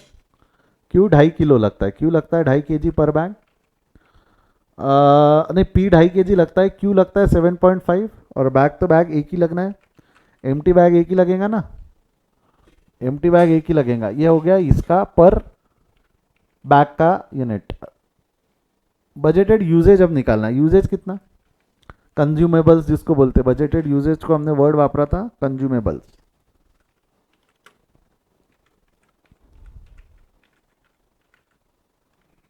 कंज्यूमेबल, कंज्यूमेबल कैसे निकालते हैं याद है क्या, कंज्यूमेबल का तरीका, फॉर्मूला बोल कंज्यूमेबल का, अरे बोल बादशाह बोल, कंज्यूमेबल का फॉर्मूला क्या है, पर कंज्यूमेबल विल बी 46,000 इंटू 2.5, कितना हो जाएगा ये, 1,15,000 kg, 1,15,000 kg। समझाया तो थम्स अप दे, समझाया तो थम्स अप दे। अल्टीमेटली एक बैग को 2.5 किलो लगता है, एक बैग के लिए तेरे को 2.5 किलो लगता है, तेरे को कितने बैग्स बनाने टोटल, तेरे को टोटल कितने बैग्स बनाने हैं, टोटल तेरे को बनाने हैं 46,000 बैग्स, तो उसमें 1,15,000 kg लग जाएगा। यहाँ पे एक बैग को 7.5 kg लगता है, तेरे को टोटल बनाने 46,000 बैग्स, तो 46,000 इंटू 7.5 तेरे को लगने वाला है 3,45,000 kg। एक बैग एक ही लगता है तो 46 इंटू एक बैग ये हो जाता है 46,000 बैग्स। समझा है, आगे बढ़ो यहाँ से, कंज्यूमेबल्स निकाल लिया हमने। अच्छा, हमको सिर्फ कंज्यूमेबल्स नहीं निकालने होते, हमको सिर्फ कंज्यूमेबल नहीं निकालने होते, हमारे को परचेस की कॉस्ट निकालनी है, क्योंकि जितना कंज्यूम हुआ वो थोड़ी हमारा खरीदना है, हमने खरीदना कितना है, ओपनिंग क्लोजिंग एडजस्ट करके, क्या करके, ओपनिंग क्लोजिंग एडजस्ट करके, और ओपनिंग क्लोजिंग दिया हुआ है। अब मैं बता, तेरे को कंज्यूमेबल्स पता है, तेरे को परचेस कैलकुलेट करना है, क्योंकि तेरे को अल्टीमेटली परचेस बजट बनाना है, तेरे को कंज्यूमेबल्स पता है। फॉर्मूला याद नहीं आ रहा सर, फॉर्मूला याद नहीं आ रहा, देख समझ, फॉर्मूला ट्रेडिंग अकाउंट बना लेना, trading account, opening purchase closing, यहाँ पे सेल्स यानी कंज्यूमेबल, तेरे को कंज्यूमेबल पता है, तेरे को ओपनिंग और क्लोजिंग पता है, फॉर्मूला क्या बन जाएगा बोल, consumable plus closing minus opening. Formula कैसे बनाया समझा क्या, फॉर्मूला कैसे बनाया समझा क्या रे, फॉर्मूला कैसे बनाया, तेरे को कंज्यूमेबल्स पता है, consumable plus closing minus opening will going to give me purchases. समझाया तो थम्स अप दे, याद नहीं आ रहा था टाइम पे फॉर्मूला, कोई दिक्कत नहीं, consumable plus closing minus opening will going to give you purchases, तो परचेजेस कितना हो जाएगा, ये ले, कंज्यूमेबल्स पता है, ऐड क्लोजिंग माइनस ओपनिंग, इससे क्या मिल जाएगा, क्वांटिटी परचेस्ड, क्या मिल जाएगा, क्वांटिटी परचेस्ड। और ये सब गिवन है, ये सब गिवन है तेरे को, ये गिवन है, ये गिवन है, कहाँ दिया हुआ है ये सब, ये देखिए यहाँ दिया हुआ है। क्लोजिंग कितना है तेरा, 26,000 और 47,000, ये हो गया 26,000 47,000, और बैग्स का है 28,000, ठीक है। उसके अलावा ओपनिंग कितना कितना रखना है, 32 32 57 एंड 37, 32 57 और 37, बॉडी में गया है तो थम्स अप दे, बॉडी में गया है तो थम्स अप दे। इसको एडलेस कर ले, मतलब 1,15,000 plus 26,000 minus 32,000, minus 32,000 plus minus कर ले, तो तेरा परचेस कितना आ जाएगा, 1,09,000 kg, 3,35,000 kg और 37,000 बैग्स, 37,000 बैग्स। क्लियर है यहाँ तक, इतना माल तेरे को परचेस करना है इन terms of KG, in terms of KG. आगे बढ़ू यहां से, आगे बढ़ू यहां से, एक बार तेरे को क्वांटिटी आ गया, रेट पता है क्या तेरे को, एक किलो का रेट ये यहाँ दिया हुआ था, एक किलो का रेट ये दिया हुआ था। कॉस्ट ऑफ क्यू इज 120 पर केजी, आर इज 20 पैसा पर KG and empty bag is 80 पैसा ईच। क्यू का कॉस्ट कितना दिया हुआ है, 1.20 पर केजी, क्यू का कॉस्ट है 1.20, यानी परचेज प्राइस पर यूनिट दिया हुआ है, परचेज प्राइस क्या हो गया तुम्हारा, पर यूनिट, परचेज प्राइस हो गया पर यूनिट, 1.20 दिया हुआ है, वो कितना हुआ 20 पैसा, और लास्ट वाला कितना हो गया तुम्हारा 80 पैसा पर बैग। क्लियर है, हो गया। तो टोटल कॉस्ट ऑफ परचेज निकालना है तो कितना हो जाएगा तेरा, मैं इंटू कर ले इसको, अगर हम इसको ए बोले, इसको हम बी बोले, तो ये हो जाएगा ए इंटू बी, ये हो जाएगा तेरा 67,000 और ये हो जाएगा 29,000, और तेरा टोटल कॉस्ट ऑफ परचेस कितना हो जाएगा, टोटल कॉस्ट ऑफ परचेस, इन तीनों की टोटल मार, तो टोटल कॉस्ट ऑफ परचेस इन तीनों की टोटल मार, total of cost of purchase will be 2,27,400। समझाया तो थम्स अप दे, समझाया तो थम्स अप दे।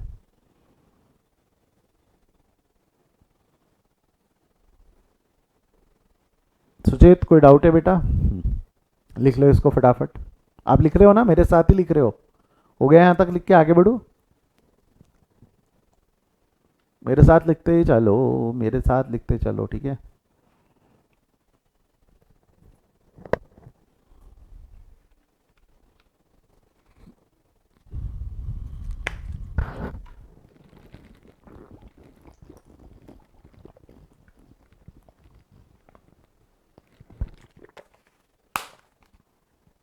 आगे बढ़ो यहां से। ये हो गया हमारा 2 का कैलकुलेशन। 3 में क्या पूछा है उसने? Compute the budgeted variable cost to produce 1 bag. मतलब आपको वेरिएबल कॉस्ट पर यूनिट चाहिए ना, वेरिएबल कॉस्ट पर यूनिट चाहिए। क्या चाहिए? वेरिएबल कॉस्ट पर यूनिट, ठीक है। यहाँ लिख देना ऊपर में, computation of variable manufacturing cost per bag, particular computation total, computation या कैलकुलेशन जो भी लिखना चाहो। अब मेरे को एक चीज बता, तेरे को बनाने के लिए क्या क्या लग रहा है? तेरे को बनाने के लिए, पी बनाने के लिए दो प्रोडक्ट, दो लग रहे हैं, 2.5 kg ऑफ क्यू लग रहा है और 2.5 kg ऑफ आर लग रहा है। 2.5 kg और 1 kg का रेट ये नीचे दिया हुआ है 1.20 और 20 पैसा। तो क्यू का 2.5 kg लग रहा है, क्यू का क्या लग रहा है? 2.5 kg। तो यहाँ क्या हो जाएगा? Direct material. डायरेक्ट मटेरियल जो तेरे को लगते हैं, डायरेक्ट मटेरियल क्या क्या लगते हैं बच्चा तेरे को? डायरेक्ट मटेरियल पी लगता है और क्यू लगता है। पहले नहीं, पी नहीं, पहले क्यू और आर लगता है। क्यू कितना लगने वाला है बच्चा? बोल, क्यू कितना लगने वाला है? Can you help me with that? Q कितना लगने वाला है एक बैग बनाने के लिए? 2.5 kg of Q, 2.5 kg into 1.20, body में क्या आया था थम्स अप दे? 2.5 kg इंटू रुपीज 1.20।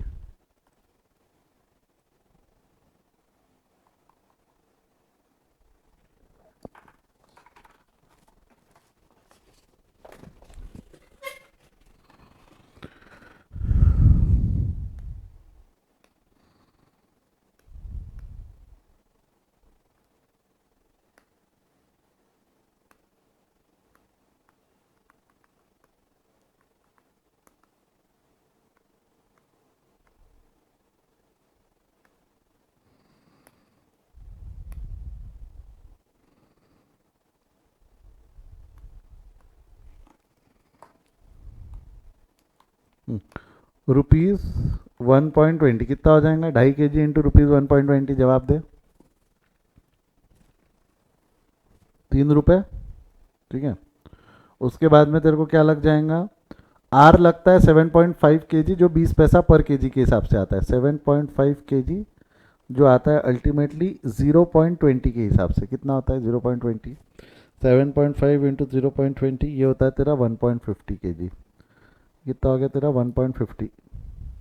क्या हो गया?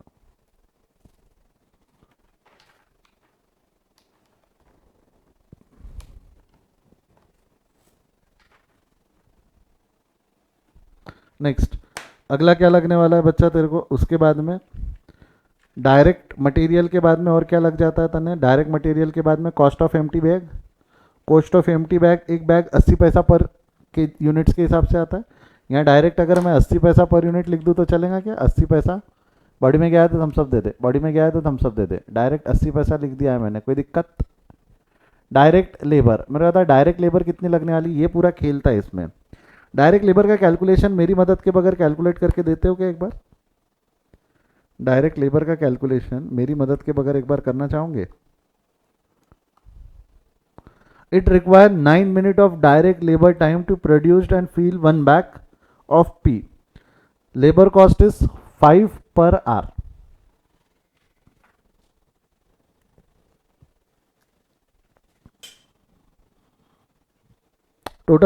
टोटल हमको कितने बैग्स लग रहे हैं?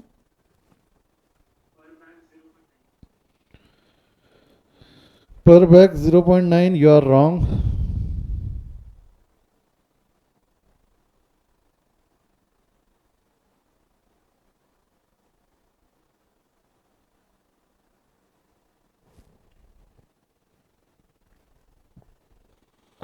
तेरे को नहीं लगता तेरे को एक बैग बनाने को 9 मिनट लगते हैं? ठीक है, एक बैग बनाने को तेरे को 9 मिनट लगते। क्या बोल दिया हूं मैं? किधर गया पेन? यहाँ लिखता हूँ मैं, चला जा। कैलकुलेशन समझने की कोशिश करना। एक बैग बनाने को अपने को 9 मिनट लगते हैं।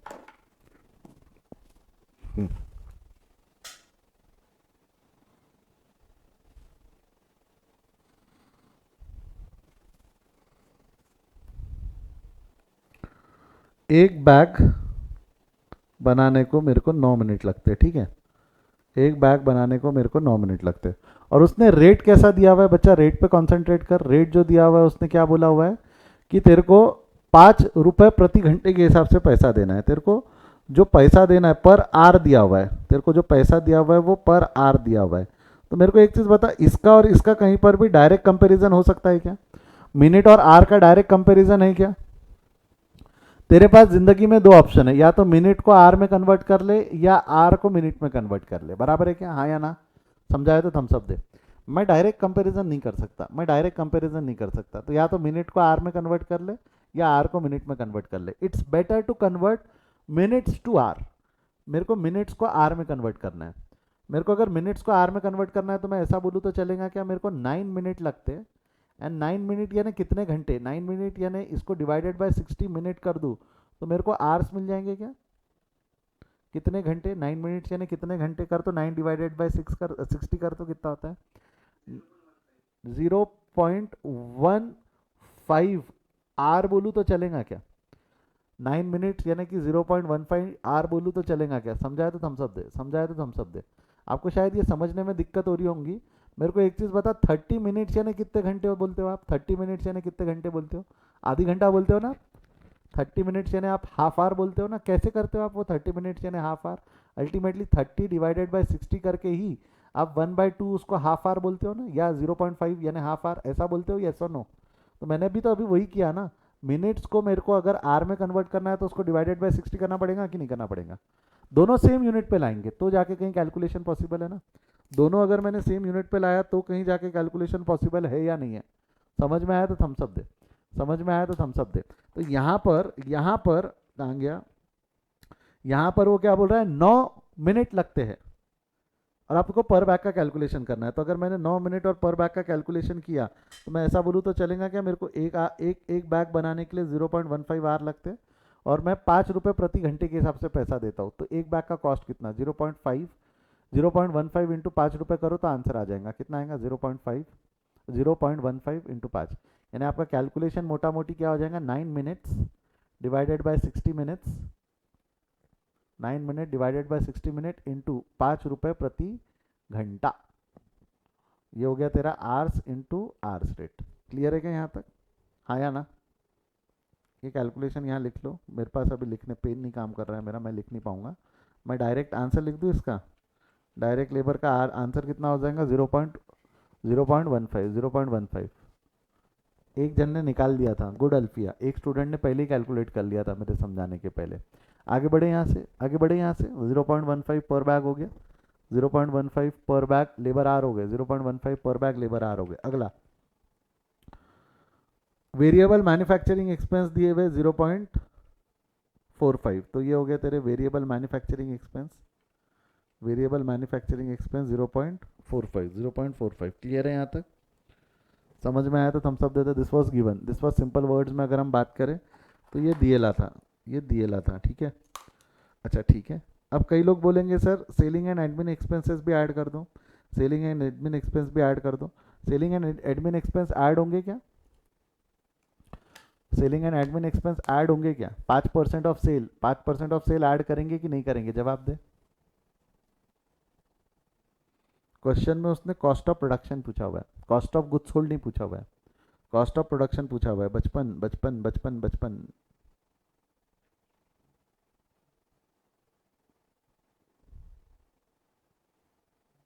कॉस्ट ऑफ प्रोडक्शन मतलब ये निकालना है ना हमको, कॉस्ट ऑफ प्रोडक्शन। कहाँ गया? एक मिनट। कॉस्ट ऑफ प्रोडक्शन मतलब ये निकालना है ना हमको। तो अगर कॉस्ट ऑफ प्रोडक्शन ये निकालना है तो क्या सेलिंग एंड एडमिन ऐड होता है या नहीं होता है? कॉस्ट ऑफ प्रोडक्शन निकालना है तो क्या सेलिंग एंड एडमिन ऐड होता है कि नहीं होता है? जवाब दे, yes or no. Cost of cell निकालने के लिए selling and admin overheads add होता है, बट कॉस्ट ऑफ प्रोडक्शन के लिए नहीं होता है। तो 5% ऑफ सेलिंग प्राइस हम इसमें ऐड नहीं करेंगे। मैंने 5% ऑफ सेलिंग प्राइस क्यों ऐड नहीं किया, बॉडी में गया है तो थम्स अप दे। 5% ऑफ सेलिंग प्राइस मैंने क्यों ऐड नहीं किया है, बॉडी में गया है तो थम्स अप दे।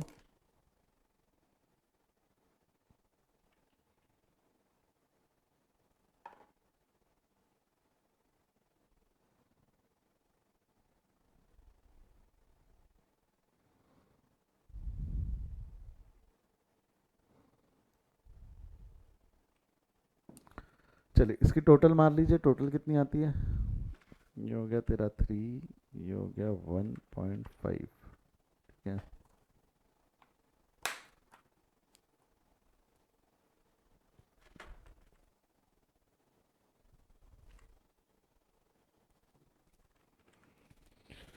इसकी टोटल अगर आप करोगे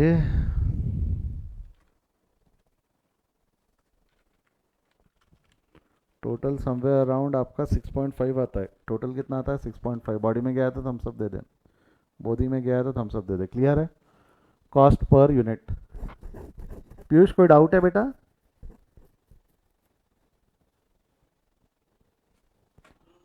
नेक्स्ट लास्ट क्वेश्चन क्या पूछा है, prepared A statement of budget net income for the quarter and show both per unit and total cost. अब तेरे को पूरा स्टेटमेंट एक जगह लिखना है, पूरा स्टेटमेंट एक जगह बनाना है, जिसके अंदर में budgeted net income for 50,000 bag sold निकालना है। बता 50,000 तो बैग सेल करेगा, तो अल्टीमेटली सेल्स रेवेन्यू कितना हो जाएगा तेरा। माल तो 50,000 का बिका है ना, हमने जो माल बेचना है एस्टिमेटेड सेल 50,000 का है, ठीक है। प्रोडक्शन जो हम कर रहे हैं 46,000 बैग्स का कर रहे हैं, बट बिकेंगे तो 50,000 ना। तो सेल्स रेवेन्यू 50,000 बैग्स, 50,000 इंटू कर ले, कैलकुलेशन में लिखना है तो लिख के रख ले, 50,000 इंटू 9 रुपया। कैसा लिखोगे यहाँ पे 50,000 into 50,000 bags into 9 rupees per bag.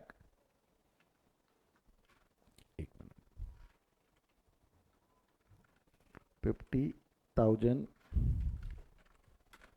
Into ₹9 पर बैग कितना हो गया ये तेरा। 50,000 इंटू 9 रुपीज़ पर bag is 4,50,000। Variable cost, variable cost में अब तेरे को क्या क्या लगने वाला है बच्चा, ध्यान देना। वेरिएबल कॉस्ट में सिर्फ मैन्युफैक्चरिंग ओवरहेड्स लगेगा नहीं, वेरिएबल कॉस्ट में क्या क्या लगेगा। मैन्युफैक्चरिंग ओवरहेड्स जो है वो तूने ऊपर ले लिए 6.50 पर बैग। मैन्युफैक्चरिंग ओवरहेड जो तूने लिए वो 6.50 पर बैग लिए ना, तो तू सीधा सीधा क्या कर सकता है, 50,000 इंटू 6.50 तूने ऑलरेडी ऊपर कैलकुलेट किया हुआ है। 50,000 इंटू 6.50 पर बैग कितना हो जाएगा, 50,000 इंटू 6.50 पर बैग। बच्चा जवाब दे, 50,000 इंटू 6.50 पर bag.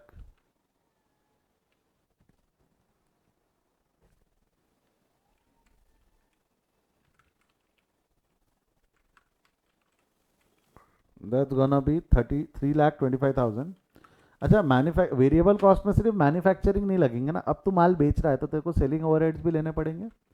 That's selling and administrative overheads will be 5% of your sale. 5% of your sale मतलब तूने जो माल बेचा है 4,50,000 का 5%, कितना हो जाएगा 4,50,000 का 5%, 22,500 करके देख ले। 4,50,000 का 5%, 22,500 यहाँ दिया हुआ है ना, सेल्स का 5% इज योर दैट। और इसमें से कर ले लेस, इससे इससे तेरा कंट्रीब्यूशन आ जाएगा। कंट्रीब्यूशन कितना आ गया तेरा 4,50,000 माइनस ये कर लिया कंट्रीब्यूशन। किधर जा रहे हो,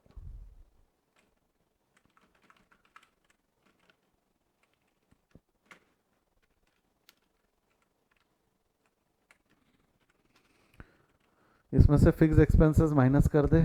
फिक्स एक्सपेंसेस माइनस कितने, फिक्स एक्सपेंसेस फिक्स कॉस्ट तेरा 30,000 रुपये मैन्युफैक्चरिंग है और 25,000 एडमिन है, तो यहाँ लिख दूंगा डायरेक्ट 30,000 प्लस 25,000। 30,000 प्लस 25,000 कितना हो जाएगा,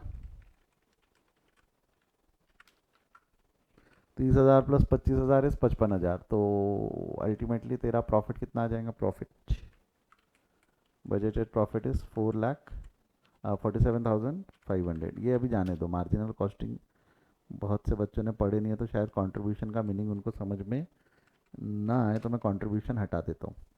अल्टीमेटली आप क्या करोगे, 4.5 में से वेरिएबल कॉस्ट माइनस किया, फिक्स कॉस्ट माइनस किया, तो प्रॉफिट आ गया क्या 47,500। समझाए तो थम्स अप दे दे, समझाए तो थम्स अप दे दे।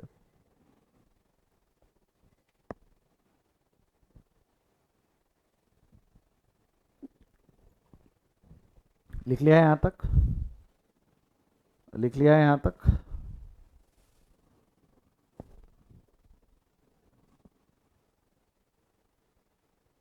दो क्वेश्चंस होमवर्क दे रहा हूँ मैं आपको, दो क्वेश्चंस, ठीक है। प्रॉब्लम नंबर 3 होमवर्क है आप लोगों के लिए, स्क्रीनशॉट लेके रख लीजिए क्वेश्चन का। नोट्स की लिंक आज मैं ग्रुप में शेयर कर दूंगा, मेरे को अकाउंट्स की क्लास के बाद याद दिलाना। प्रॉब्लम नंबर 3 स्क्रीनशॉट ले लो।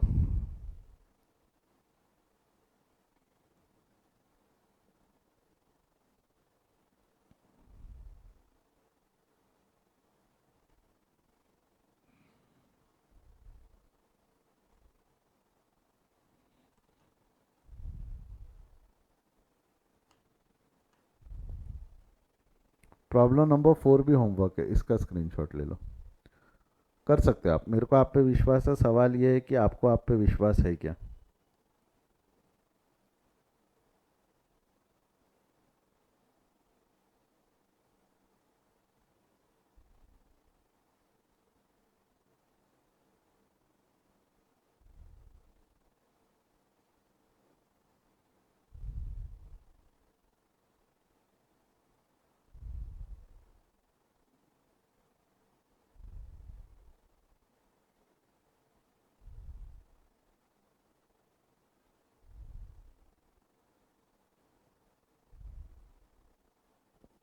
चलिए आज यहीं रुकते हैं।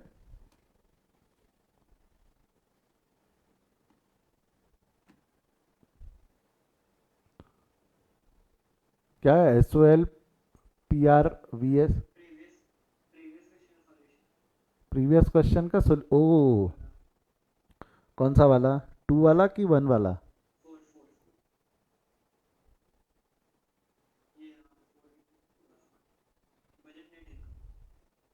अच्छा स्टेप 4 बोल रहा है तू, स्टेप 4 ये लिखना है, लिख ले।